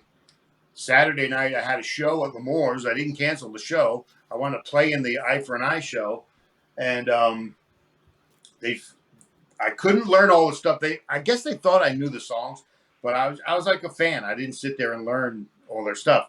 But I went to fly out, and it rained at Newark Airport for like 5 minutes, and it screwed the flights up for 4 hours. So I was going to try and use the vocals to remember the part changes. And I got in so late, they canceled it that night, which gave me a little bit more time to go over the stuff. But the next day, James didn't go to rehearsal. So it was just me, Kirk, Lars, and Jason. So there was no vocals. Like, oh, crap. Oh, yeah. So I did Creeping Death, and Jason was like, "Oh, you got that right hand?" I was like, "Yep." And the other songs were the new ones, and I didn't really know the new ones yet. Like Sabbath True, Nothing Else Matters. I'm like, I don't even know Nothing Else Matters, man. I said I didn't have enough time. I tried to learn a little bit out of each song because I thought, you guys wanted that. Literally, they should have just told me the 5 that they were testing me on, which would have been better. But they probably figured I knew everything, and I didn't. So I wound up not making that. I think his guitar tech did it. I believe. John Marshall. Yeah. John Marshall. Yeah. Yeah, John. And then you actually drove out to Cali with Billy Milano. We talk about Billy Milano a lot on our show. How was that trip? And then obviously, you were going out there to do an MOD record, correct? Yeah. That Billy wanted to do. Yeah, Johnny was going to give us money to do another MOD. Billy wanted Perry Strickland to do the drums. So we packed up and drove out there. We got an apartment. We were there for about 2 weeks. And I don't know if he had an argument with Johnny or Johnny's like pulled the money away. And Billy's like, I'm going home. And I'm like, shit, we just paid 2 months for an apartment. I'm going to stay. So I stayed out there. He drove home. And then I wound up staying there for 2 years. I hooked up with Debbie Abono, who I kept going to her house with Billy. I didn't really know her that well. And when the 2 months were up, they're just like, why don't you move in here? And I moved into her house. And I stayed with them for about 2 years before I moved back. I moved out, moved back to New York, and then I moved down to Florida. You would do what, 93? You did a small stint with, you were working with Dave Lombardo, obviously, for a little while for that Grip Inc. Yeah. And then the I-4 and I, that was what you were doing that with Tom Hunting from Exodus, obviously, Angel Witch, Piranha, and John Torres, who was also Law's Rocket, Angel Witch. What was up with that band? How did that? You guys did what? One record with that? It's all fun and games until someone loses an eye. Yeah, we recorded a demo. That's when they were still having the stuff down in LA. So we said, let's just put a tape together. We had 5 new songs. I think Tom sang on them, and we brought him down to LA. We were just trying to get signed, and nothing really came out of it. But I think years later, before he died, John put the songs out on CD, and he put them out, and I didn't even know about it. He didn't talk to me about it. He just did it. I saw it in a magazine one day. I saw the Eye for an Eye, and I saw his name, and I was like, what the fuck is up with that, you know? But, yeah, that just didn't take off either. I don't think Tom was in Exodus at that point. But, yeah, I mean, nothing was happening out there. The Lombardo thing was just a waste of time. Eye for an Eye didn't take off, so I'm just kind of like, I'm ready to go back to New York, and I just left. You also went to Texas to play with SKREW, correct? You guys did a tour of Creator. Yeah, same story with them. They lost their guitar player while they were in the studio, and they just needed someone to fill in. So I learned the tracks actually, then went and recorded in El Paso, and then they were like, "Oh, we got a tour coming up with Creator. Do you want to stay here and do it?" And I was like, "Yeah." So I wound up living in Austin for 9 months, sleeping on the floor and the couch, and then we went out and toured, and like everything kind of fell apart after the tour. So I left that band, and I was just like, all right, I'm done. I'm going down to Florida. And I remember when you were in Florida. Theme.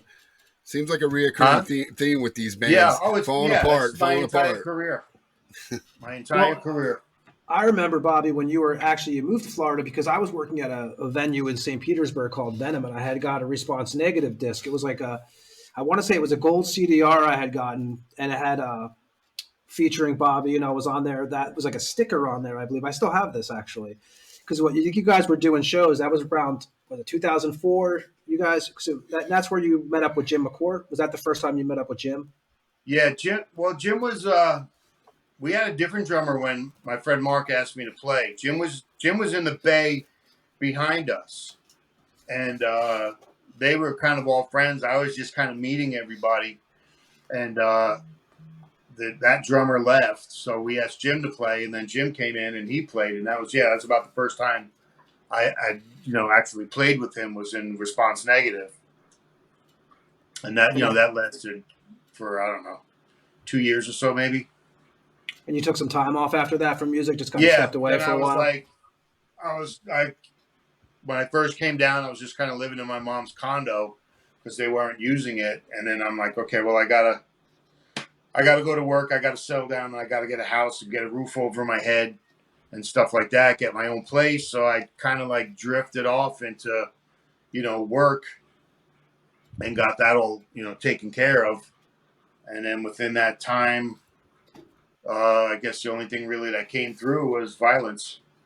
Yeah, so you were at Violence for 3 years, man, which, I mean, I know Ed's a huge Violence guy. I know you guys, he saw you play 2 of those shows, 2 festivals. Yeah, Atlanta. We played with you in Atlanta at the Mass Destruction, and then again at MDF. Maryland, yeah. And then you got involved with them. Was that from Perry? Because I know you had mentioned Perry earlier. Yeah, I mean, I stayed friends with Perry. We didn't, didn't talk constantly, but we stayed friends. And about 6 months before I joined, he was kind of like, "Hey, I think you might want to learn these songs, just in case." So he was telling me to pick up the first album and learn that. So I half-heartedly did it because I didn't know what was happening. And then that January came, and I flew out there. We were supposed to go to Japan and everything, but that's when the pandemic hit. So all that tour got canceled. That whole first year of the band got canceled pretty much. Nothing was going on. None of the festivals. Everything got pushed back. And then it was like the second year of the band is when things started to open up a little. How was that when you started doing? Because I know, back in the Overkill days, or what me and Ed were talking about this actually. Now there's a shitload of festivals, right? I mean, not even counting Europe, even in the States, there's a shitload of festivals now.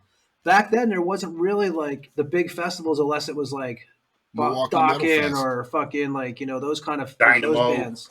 Yeah, so I mean, you did get to do a few festivals with Violence though, in 2022. Yeah, because we didn't get the chance to do them with Overkill because it was more of the bigger bands. It was like White Snake, Dio, Kiss type of bands, and we were never invited to do them because there was only a couple. And then all the let me grab my plug-in because I keep getting no problem, low battery. No problem. Yeah, dude. hold on 1 second. No problem. Yeah, because if you remember back then, the festivals were well, dude, remember the video? Remember the video with Venom playing Dynamo, and and Slayer, and it was 100,000 people, and you were like, "That's what I want to fucking do. Is I want to play fucking Dynamo in front of 100,000 people." Like when I saw Venom, because they recorded that whole set, remember? And that's where you really got to see who Venom was, because you heard all these. You always heard the records of Venom, and then when you saw the three dudes, you're like, these are the three fucking guys that are fucking making this racket.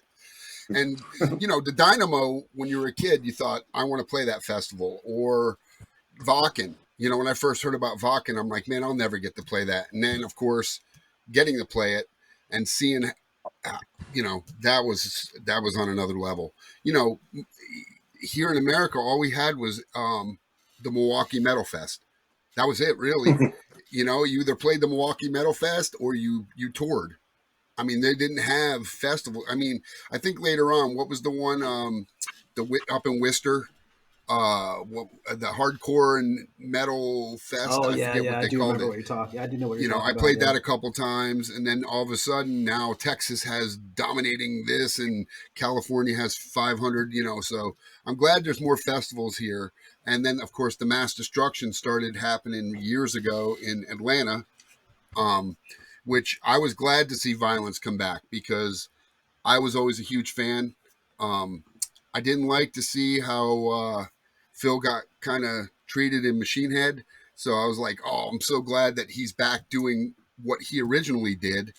And when I saw you guys, and I completely forgot Christian was the bass player, because I'm like, this is a fucking super group. At the end of the day, it was a super group, and you guys crushed. Because I think you guys played right after Monstrosity. So I had just came off the stage, and I'm all fucking soaking wet, and I'm like, I ain't going anywhere. I got to see this. And I was on your side of the stage, and I was like, this is awesome. Because you guys crushed. I mean, you were shredding, man, and I was glad to see you shredding again. Yeah, that was weird because I think we were in the inside, and we were supposed to headline that one little show all on the inside. Carcass and Obituary were both headlining outside. So when it started to rain, they threw us all in there. Yep. And Obituary played before us. Correct. Then we played, and then Carcass played after us. And I mean, we couldn't stay. We were still kind of like we do like a little mini tour. I think we did Boston, New York, Philly, and then we drove down. Sean's vocals were a little strained on that show. Sean's vocals sound. Well, he got COVID we think, from the guys in. You guys all got COVID, didn't you? The whole band got it. We got it. We got it in. I got it August 2 years ago, from the very first show we did in Fresno. And I got laid up at Perry's house for like 2 weeks. I couldn't move. I couldn't travel. It beat the crap out of me. He got it. His wife got it. Phil had the shot, and I think he got it and gave it to us because his wife and kid, I think, were sick. So we were all practicing in the same room before we realized that he said he had it. And we wound up all catching it. And it was bad. I think it was that second variant. So I can't, Coroner, I think, was playing with us. And I think one of their crew guys, I think, was sick. And he was talking to Sean, like, as he's telling him that he's sick. We're like, get the fuck away from him, you idiot. And then by that time, I think he already caught something. His throat was messed up. So yeah, that was a little strain on that show, but he still sounded killer. It's just, it was really when he was talking in between songs, you could hear the strain, but when he sang, it was his voice. I mean, he's complete pro, man. But it was crazy because everybody else, because of the rain, came inside. So it wound up being packed. Yeah. So yeah, that was a fun night. But yeah, I mean, other than like, the Lollapalooza back in the day, there was no festivals in the States, and there wasn't enough in Europe to go around. And now you've got one every week through the summer, on top of each other going on. It's always the same bands, it seems like now, doesn't it? Though a lot of the festivals, I think it seems like the same acts. They alternate. You're not going to play like 2 years in a row, right? So they alternate between a lot of the bands. But it was, it was nice to see someone like Biohazard get back together and go up there as well. And they Plus were playing the return of Milwaukee Metal Fest this year, so that was cool. And then they did that. Yep. And now there's a few. I mean, there's different ones. There's even ones now going on with like the '80s hair metal bands. There's a couple of those going on, like Rock Island and stuff they have down here. Yeah, Key West, right? Yeah, my dad actually lived over in Key West. Yeah, it's great. But I could at least mark that off my list that I did those. They're a little crazy. They're a little bit more difficult than I had hoped because you're still playing on strange equipment. You don't have any time for a sound check. You're basically just setting up and go and hoping you hear everybody else. Yeah. But we did the 3, and then we were supposed to go back to I think go do Japan and Australia and stuff again, but by that time they had already let me go. So it was about a year ago already that I've been out. You guys recorded you guys did a Dead Kennedys cover. You guys did the Uber Alice, which was, I think that was at Metal Blade in 2020. Then you guys recorded in 2022, Let the World Burn. Did you write, were you a big part of the writing on that band, on that album, or was it? No, I just really I just did my solos. I think it was mostly like Phil, Sean, and Perry together. Just, night after night, those guys playing, and they kind of put the songs together. I had like an arrangement idea or a little change here or there, but no, nothing major. You guys did mostly record. You guys are the ones that Let the World Burn. Yeah, it was three out of the 5 were like really strong songs, and I don't know if they'll do another full album. I doubt it. They'll probably just do probably another EP if they do anything at all. I hear that now. A lot of bands, I always hear that, like, we come from the time period where everybody does full albums, it's 8 to 10 songs or whatever. But now some people are just talking about doing singles all the time. And, it's the way it is, I guess now, and even with the way. Because the kids just want to stream. They just want a new song. They don't, the time it would take to do a full album, it kind of kills a band because people are putting stuff out constantly. So you kind of got to do the same thing. So probably the best thing to do is either put out a single or like another 5, just go back out on the road again. Because, sometimes it takes a lot to get 10 really strong songs, So if you can concentrate on 5, you get 5 good ones, you're back out on the road again. Because then kids will just stream it. It's not like when we grew up and you waited a year and a half for another album, and you got listen a full to every album. song in sequence. It Yeah, was like, it's just not like that. And I think even long songs are in the past too. Oh yeah, yeah, the epic Kids don't have epic 8-minute. You know. Yeah, they're done as well. Yeah. So and when you left Violence, that was a lot of like, obviously, you know, and it's a big problem now with the economy, obviously with the travel. You know, we were talking, Ed, too, about how even bands now. I saw, who was it? Was it Flotsam and Jetsam that canceled their tour today? I believe Yeah, it was. just recently. Yeah, Second because time. yeah, I mean, bands can't, but you know, they're taking your merchandise, they're taking a percentage of that. The gas prices, obviously, we all know have sucked in the last couple of years. Yeah. It's just a plane fares. I know personally from traveling back and forth from Europe to the States, it's ridiculous now, and it really does affect the bands. Or you're I mean, or you're as a musician like we did. We had the most basic flights, and it was fucked. My flight home, I was back of the bus. You know, luckily the person didn't show next to me, and it was a packed flight. It just sucks, man. There's like no.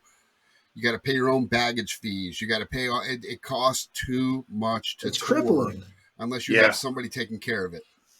and that has to be a big thing, especially when because that's California, right? You're going back and forth from Florida to there, so that had to take a toll on the whole situation. Yeah, a lot of the time it was like, you know, 3 flights. You can hardly get a direct flight anymore, so you're definitely taking 2, if not 3 flights sometimes. So you've got a 13-hour day on top of a 3-hour time change, and you go from the airport to rehearsal, you know, because you've only got a couple of days before a show or whatever we were going to do. It was a strain. And yeah, I mean, there's less flights now, so the flights are packed. People are assholes. It was nicer flying when there was COVID because there was less people on the planes. Most of the Big 2 years difference. I first flew were way better. But yeah, I mean, people aren't taking road trips anymore because of the gas prices. So you're not going to drive 5 hours to go see a band like you used to. A lot of these clubs, sometimes these kids get ripped off and they don't get their money back. So they're purposely not buying early. They're waiting for the day and they to don't show. refund you now. They told you it's going to be a date later, so you don't get your fucking money back. And So they there's keep the no interest. pre-sales because of that. Yeah, people Well, are I'll tell you afraid to this. lose their money.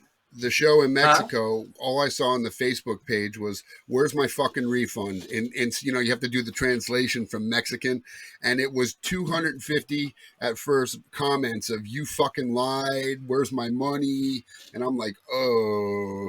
Then they're like, "You guys want to do a meet and greet for the fans?" I'm like, "No." No, because we're going to get crucified. No fucking way. In Mexico, we'll be hanging from fucking light poles. Nope. We're good. Yeah, I It mean, sucks. It even sucks because with nobody COVID. thinks about the fans. I remember driving down to South Florida to see Ozfest because Ozfest didn't play Tampa when Black Sabbath was playing Ozfest, the actual Black Sabbath. So I had to go down to stay the night down in Miami or Fort Lauderdale or wherever it was. Those are the times when you're like, let's go, road trip. Nobody's doing that now. Nobody gives a shit. Yeah, the gas is too expensive. The hotel is too expensive. If you got to fly, you know, Forget it. It's inconvenient. There's less flights. People are nasty. You know, COVID had a lot to do with all that, and there's just less flights, and they're nickel and diming. Like now they're trying to start with the merchandise. You know, hopefully the bands will not give in to that. I was going to ask you, what's your thoughts on that with the merchandise fees and shit? It's just ridiculous. I say the same thing to them. I said, look, without a band, you're not a venue. You're a bar. And you're not going to have people come to your bar if there's no band. So am I getting any of your beer money? And buy your $10 people drinks here.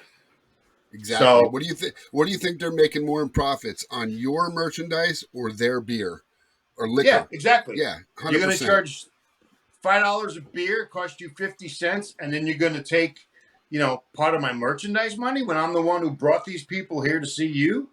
No, you're not getting any of the merchandise. And if you don't want us to play, then we won't play. And that's just going to be the way it is until they start leaving the bands alone. Because really, we're not making the money off the sales anymore. And the only way to stay on the road is the merchandise. It's T-shirt salesman. Basically, that's what band, I forget who said it, but it's the perfect analogy. Well, like, so now you're not even getting the show money, like isn't what it used to be. You know, before, you know, like we used to say about Deicide and all them, or some of these bands wanting astronomical money to play. Well, they're doing that because they know on the back end they're going to get fucked on their merchandise, so they got to make the money somewhere. Somehow, plus if they're getting, like I remember back in the day opening for Cannibal, they got X amount of dollars and then their management paid the opening bands out of that money. So it was like it trickled down. It's a new world we live in, and venues don't want to pay, but they want to have these sold out shows, and it doesn't work. It doesn't work when you're crippling the bands. They're not going to want to do it anymore. Yeah, I mean, the bottom line is money. And then if you're asking for more money as a band, then they're going to charge more money at the door. And then you're going to have less people coming in through the door. Right. So, but as the band, you want more people in there because then you've got people that can buy the merchandise.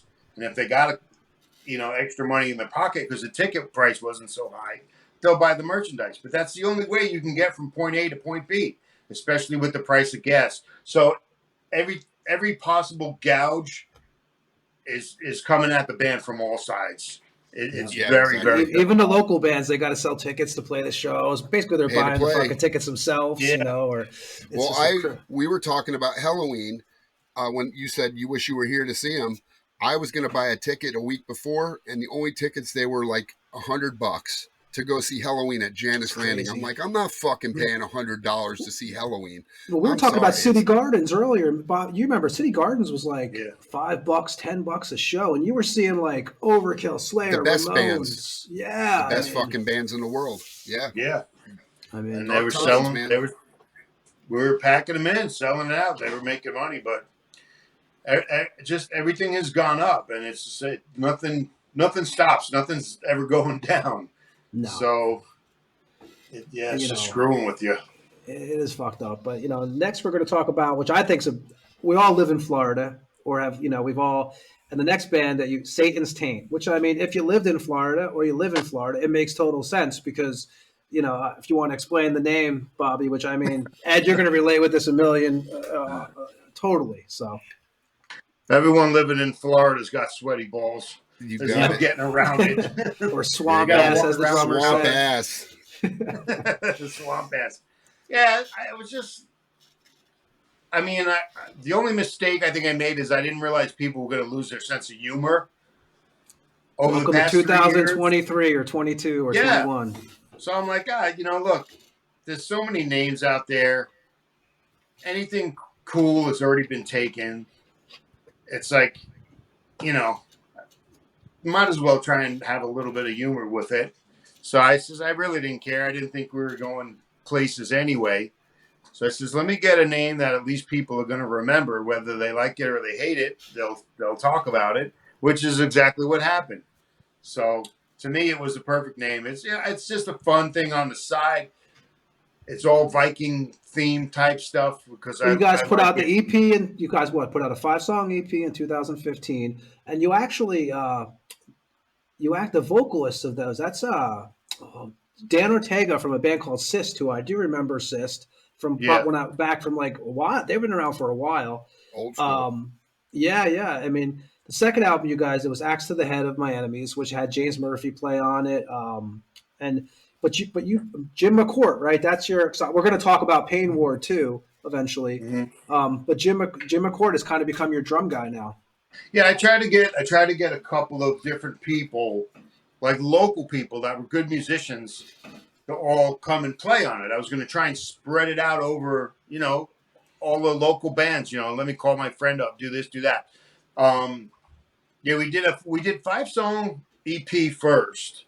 But then we did the other 5 songs and said, you know what? No one really got this. I said, let's just put it all on one and make an album. So that's when we did Axe to the Head of My Enemies. So we kind of made it like a full album from the first EP. I had Jim and another drummer, Chris, Christino, right? And you had Paulo, who, if I'm saying his name right, who's also with Midnight Spell, and that guy has a great voice, man. That guy, yeah, I've seen him do some covers, and that dude just nails it. I mean, he's done. yeah. I think you were doing Exodus covers with him, right? He did. Yeah, he did He's in a band like Made of Metal, and they tribute one band at a time, and he like gets into the whole thing, and he covers, you know, Halford, Dio, Motorhead, you know, Overkill they've done, and he's just a phenomenal singer. And Dan is he's more gritty, like Tom Araya is sort of. And they did some on the first, and then I had even a local neighbor of mine do one of the songs. And then the second album, it was so much trouble trying to get everyone together. I just said, the hell with it. I said, I'm just Destruction Ritual? Yeah, I did guitar and bass, and Jim did the drums. And then we had Paolo and Dan come in, and they split the songs. They figured out which one fit their vocal more, and we did that album. That was a couple years ago. And actually, you know, just before 2019, I read the pandemic. Yeah, the pandemic broke out on that one too.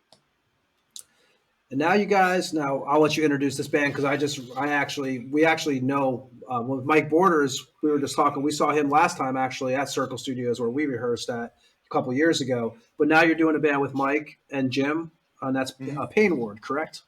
Yeah, yeah. I stayed friends with Mike. He used to live down in South Florida, and I met him through my friend George. And then he moved up to Tampa. And then he wound up, you know, playing with all the bands up there, and kind of lost touch with him. But then once we both got into the business with, you know, him with Massacre and whatnot, he was trying to help Satan's Taint get on some of these other shows, because he knew all the booking agencies. And I said, you know, they don't like the name, so they're kind of avoiding working with us. So he was trying to help me out.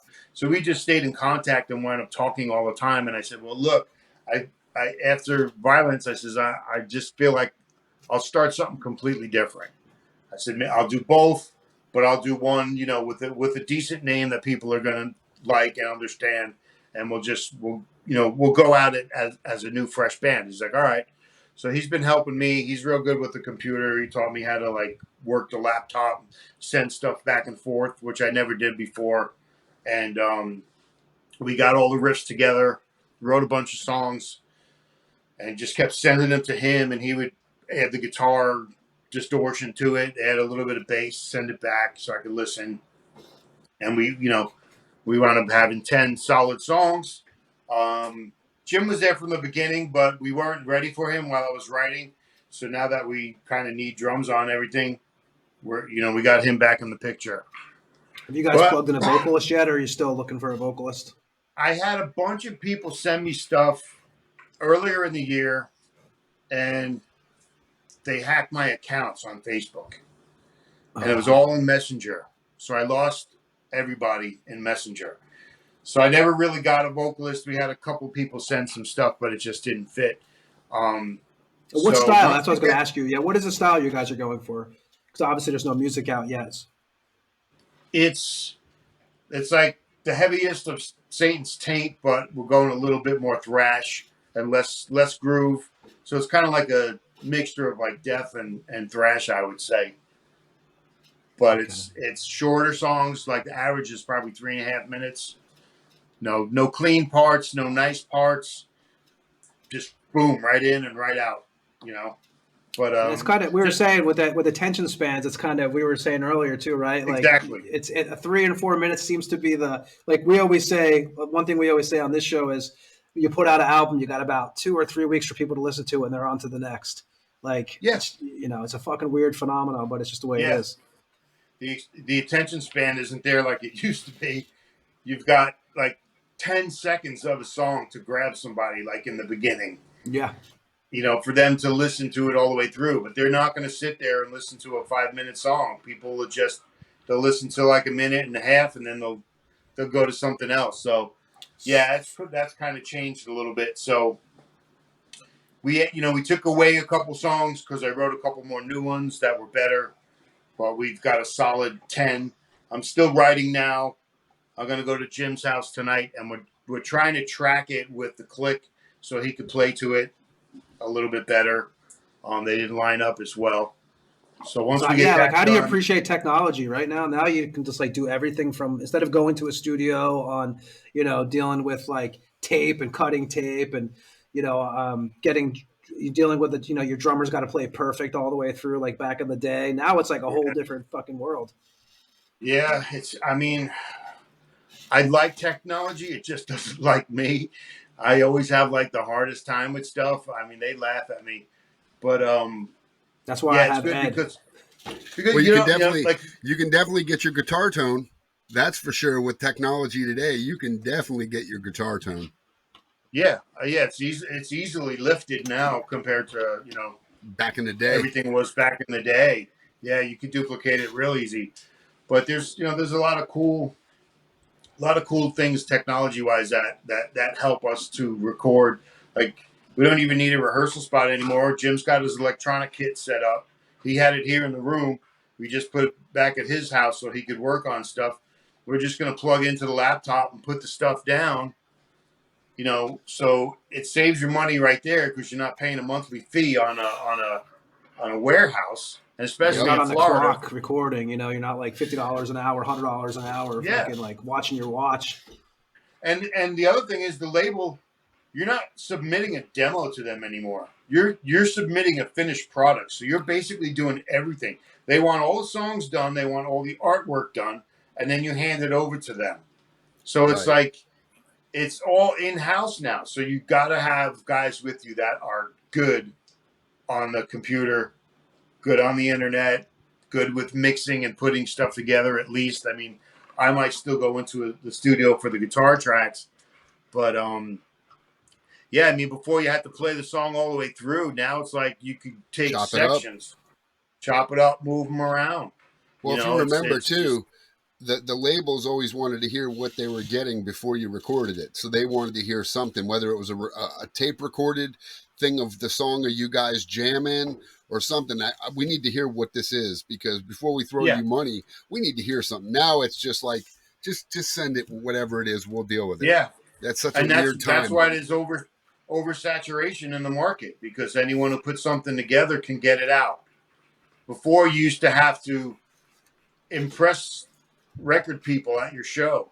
Right. And then you would make a demo for them, say, hey, look, this is what we sound like. This is going to be an album, you know, before you guys give us the money yet. But now it's just like, it costs nothing to put it together. You get a kid who can play 3 parts. He can move them all around, and he's got a full song. So, but they can't play them live, though. That's the only thing. A lot of the problem is that a lot of these guys can't play them live. Yeah, they don't pull it off. They don't put the time in with the rehearsing, so it shows.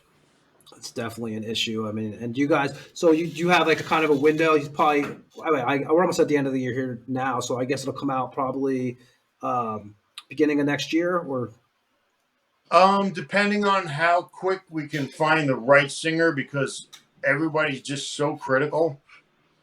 And I mean, I'm kind of in the middle with what I want, and usually it's either too Cookie Monster or it's too clean. That's what I was going to ask you. What kind of vocals are you looking for? Yeah, somewhere in the middle. But I'm hopefully going to find someone who can also play guitar and sing. But if I can't, then I got to also find another guitar player. So I want to try and get the songs done by the end of the year, and then see who we can at least send, you know, a demo to sing over it.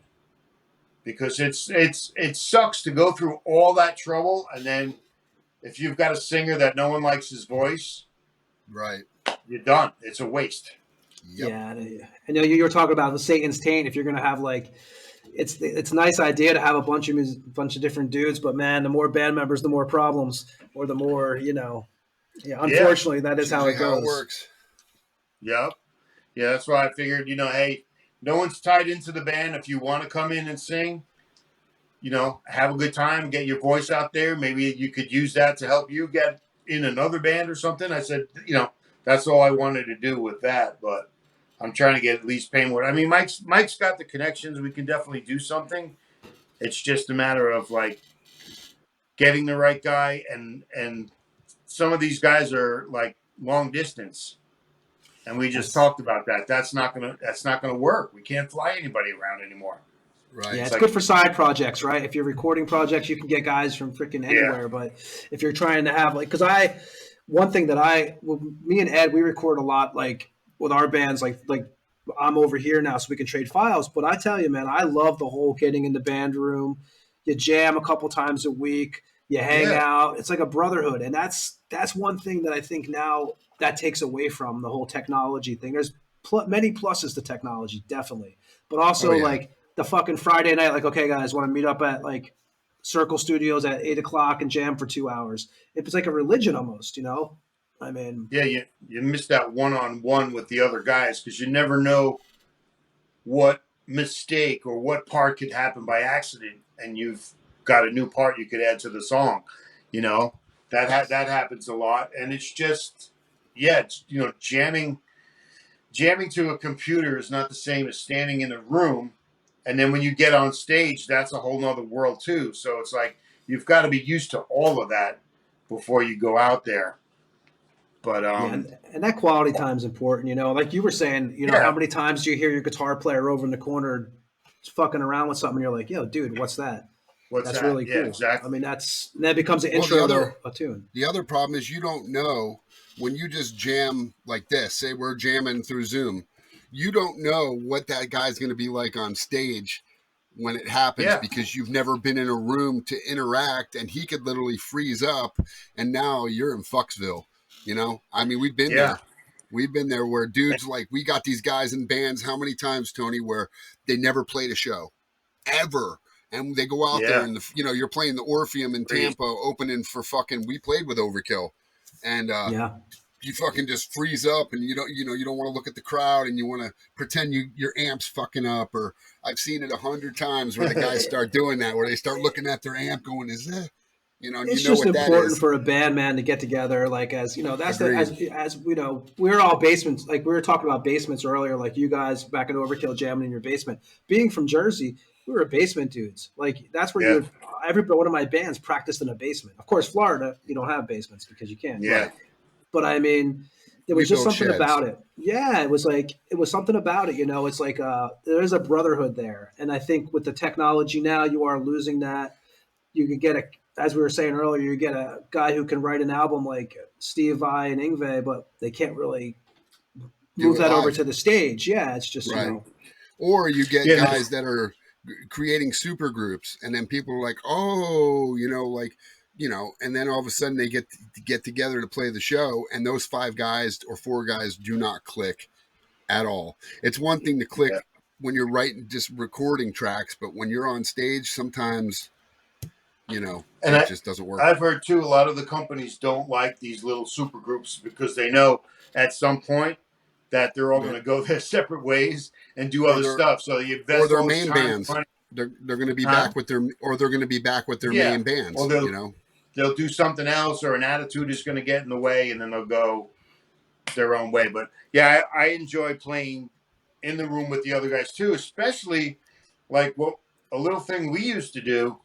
Because sometimes you're on a big stage, or sometimes you don't have the greatest monitors, and you get lost a little bit because a monitor man can suck, and it can really ruin the entire thing, even though you played the song a million times. So you would do visual stuff on part changes instead of just standing there. You would do something where there's a change. So if someone's like not hearing great, they see like a body movement, and that indicates a certain change. So I used to have the guys in Overkill do that too, where we would do like a certain something, and you always kind of like watching the guy. If you got lost, you're looking over the guy and you don't know where the part changes. You'll see him do the body movement, and you'll know. But you'll never have that sitting at home, you know, playing to a laptop. Nope. Yeah, because you learn how to feel like.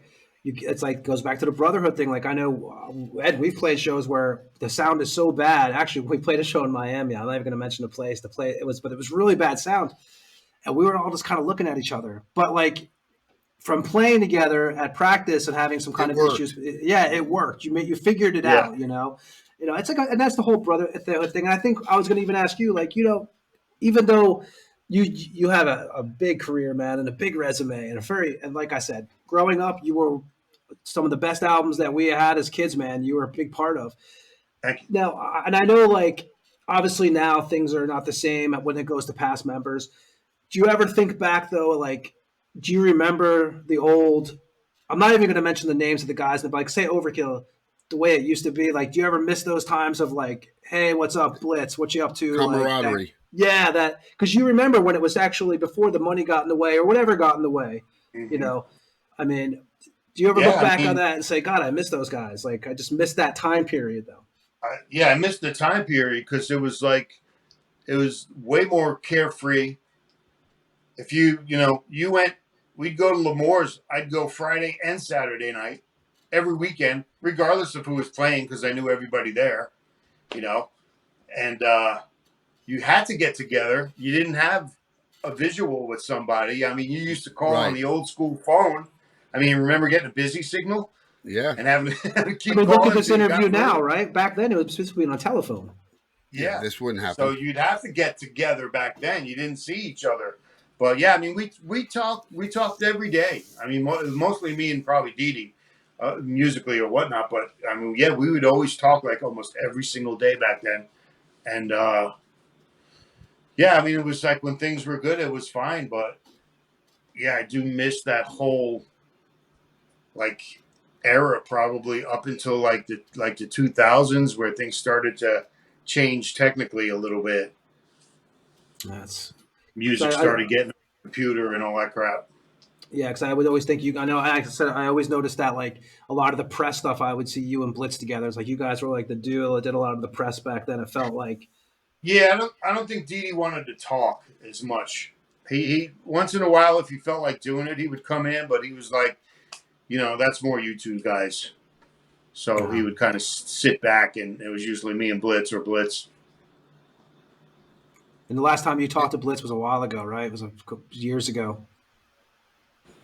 Probably the last thing I remember talking to him about was they took the demo and they rehashed the demo on a German. Was it a German release?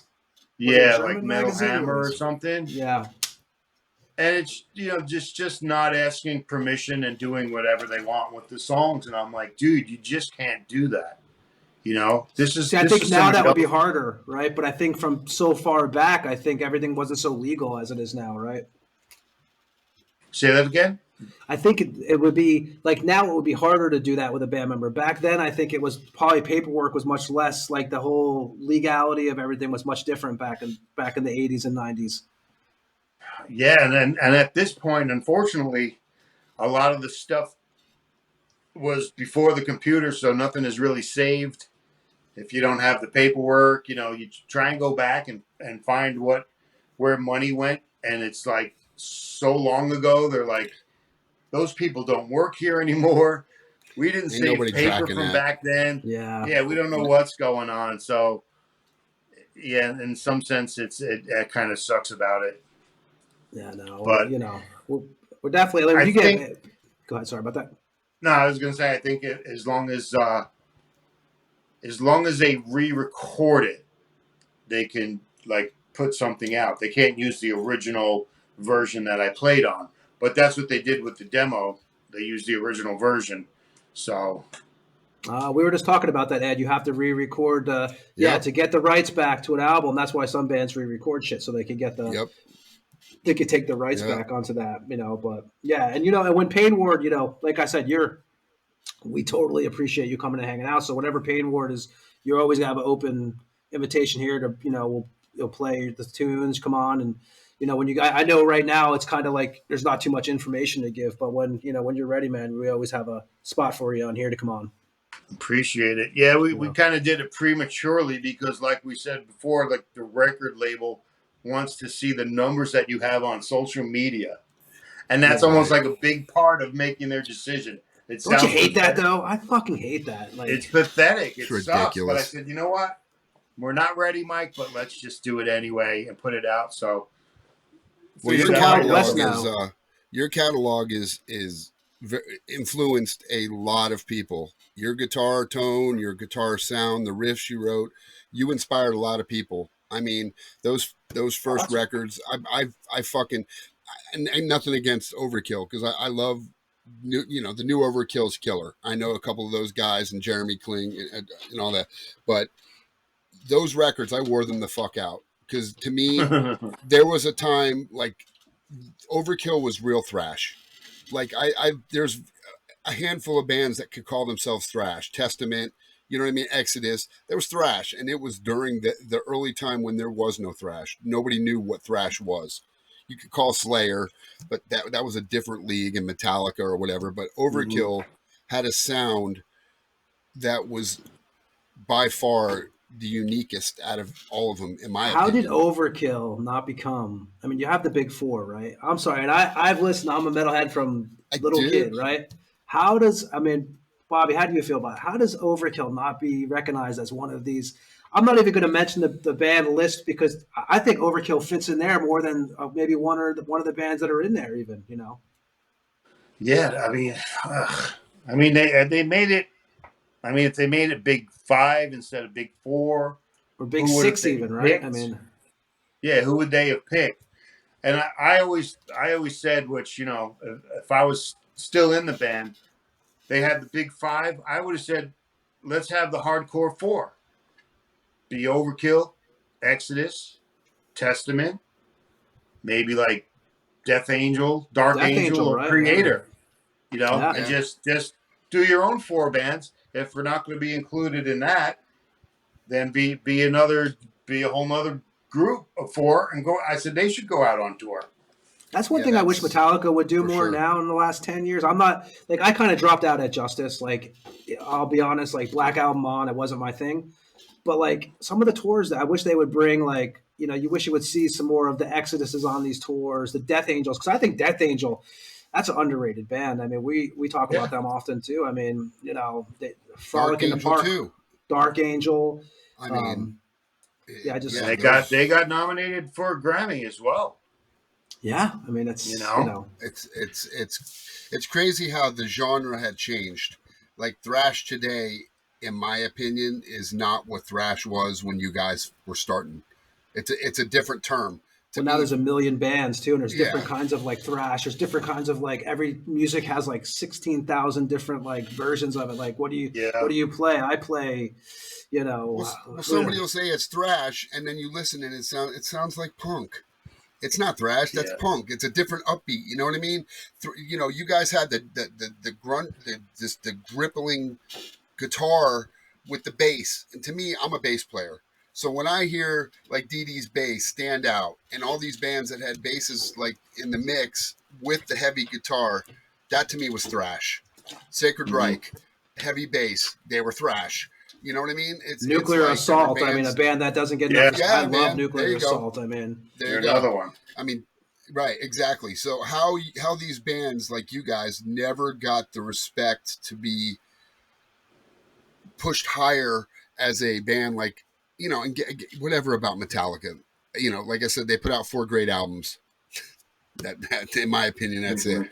It is what it is. I mean, time will tell. But you're still around kicking. And hopefully PAINWARD comes out and absolutely crushes ass. I mean, they were slightly before us. Like I said, we got signed in October '84, but by that time, Slayer and Anthrax and was like 82, Metallica right? had their album out. We didn't have an album out yet. But if you look at Megadeth came out in '85, and so did we. Right. But he had the name, he had the association with Metallica, so he got brought up to the next level. So I think that second wave, which was kind of the Overkill, Testament, Exodus sort of wave, which they were also there in the early days. When we started to get the recognition as that second wave was probably about 1990-ish, and then grunge came in. Right. And I think that kind of let the wind out of the sails a little bit for the 90s, where all those bands struggled. No, you're right. Yeah, I mean, that was it always changes. We saw, like you said, that there was the 80s. I mean, I was a big Kiss. Oh, were you a Kiss guy, Bobby? Oh yeah, I was a Kiss guy. When did you first see them? 79. Was that Dynasty Dynasty tour at Madison Square Garden? Yep, disco days. And that's funny because that album Dynasty, you know, obviously we all know about that, but that tour was actually like, if you look at the set list for that tour, it was a pretty killer set list that you know, for that Dynasty tour. You know, 1150 I saw them for. That's fucking crazy, right? Now it's like now it is 1150, but you put remember, 2 more zeros after it. I think it was MSG. Do you remember they had the Ace Frehley? There was like a big portrait of Ace Frehley outside of MSG for a while there. I remember as a kid going up there and being like, you know, because it was just I was a big makeup era guy, and some of that stuff after the makeup era was no problem either. You know, it's like Sabbath. Like I liked, you know, Dia was awesome, and obviously Ozzy, you know, and but yeah, it's music's just changed so much. I mean, we always see it from the 80s to the thrash metal, because when you got into thrash metal, all of a sudden you might have listened to some of those 80s bands. Like I was a big AC/DC guy. So I still respect, I think Bon Scott is still, you know, Ed's not an AC/DC guy at all, but I'm an AC/DC guy. I grew up on that. But you progress, right? You go to thrash, then you go to death metal or whatever. But like, it's just the change. But I don't know. Now now there's a bunch of different. I don't even know all the genres anymore. I can't. I can just tell you. You know, it's confusing. I mean, it's definitely branched off. But I mean, everything I think kind of circles back. Like you'll get a different, like punk came in, new wave came in, then they were out, and then kept circling forward, and you got thrash in there.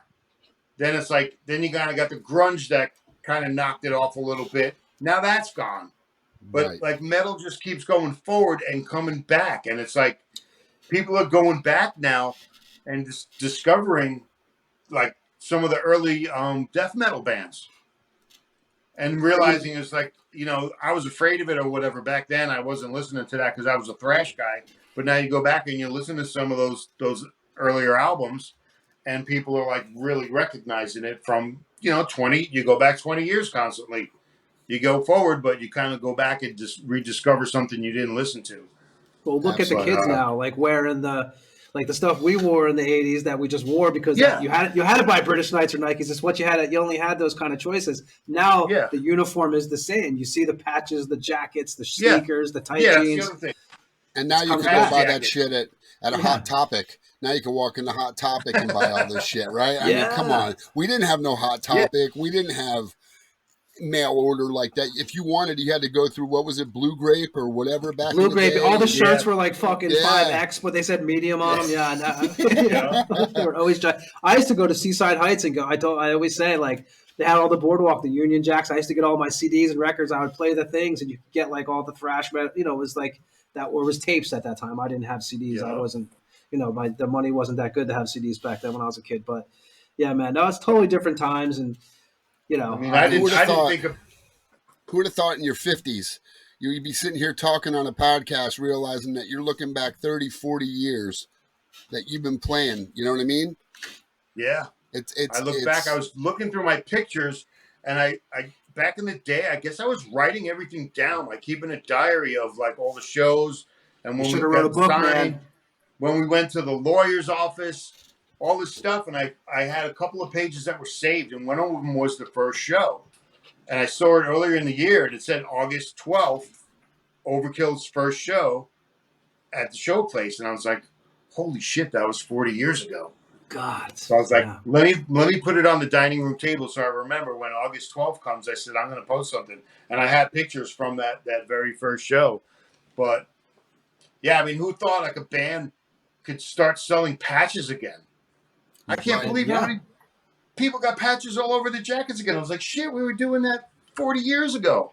And we're all doing it as kids. Now I can't do it. Now I'm like, you know, I don't put it on. But I remember as a kid was leather jacket, you know, a metal T-shirt and jeans, and the white, what was it, the white British Knights or these Nike sneakers. Now Nikes, everybody's wearing it again.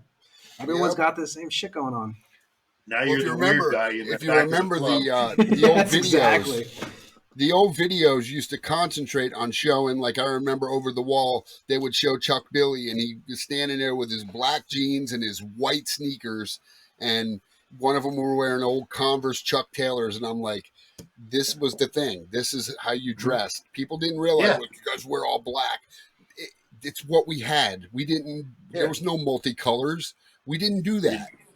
You wore black, and then, like, the 60s and 70s were like bell-bottom pants And then the 80s were just the slim tight pants with the white sneakers. Yep. You know, everyone started doing that. That was the look. The leather jacket with the jean jacket over that. Yep. You killed the look, Bobby, though, because you had the porn star mustache, man. You had the big old handlebar mustache. That was fucking. That was great. I mean, that rocked. Yeah, that was like, even as a kid, you were like, you know, I couldn't grow a mustache at that time, but I was like, damn, man, you know, if I can. I'm half Italian, so I think I had a mustache at 14. Exactly. Yeah. No, man. And Bobby, we really appreciate you coming on, man. I know we took a long. We kept you on for a while, man, but it was totally awesome talking to you. And you know, we'll have you on whenever you want. Like when PAINWARD's ready, we'll play some tunes and we'll get you on here, and you can, you know, bring Mike or whoever with you on, and you know, we'll promote that shit for you. Yeah, that'd be great. I'd appreciate that. When are you playing again, Ed? We're recording, so like I actually go into Morrisound, believe it or not, old Morrisound. Wow. It moved, so it's actually I live in where I live in Tampa is it's 5 minutes from my house now, so it's not the old Morrisound that was way out in Temple Terrace. Now it's in what we call Seminole Heights. So we start recording the vocals next week. What you were talking about earlier, the drums have been done for well over a year. So trying to get everybody, because Mark Vanner, the bass player, lives in New York. Matt, the guitar player, lives in Alabama. And then the rest of us live here. So trying to get everybody located in, it sucks. And, you know, some guys can't do, like Mark was going to try to do the bass, like on the computer, like I can do it, no problem. But he's not tech savvy. So Lee was like, no, let's get him in the studio with Jason Sukoff. So, you know, but I'm going, they want me to do it with Jim Morris, which is crazy. Wow. You know, I mean, I've never recorded that Morrisound. I've recorded, you know, with other people and done other things, but I guess that's, like you said, something to put in your cap, kind of like playing Vakken or whatever. It's just something to add to it. So, yeah, we're not playing any shows anytime soon.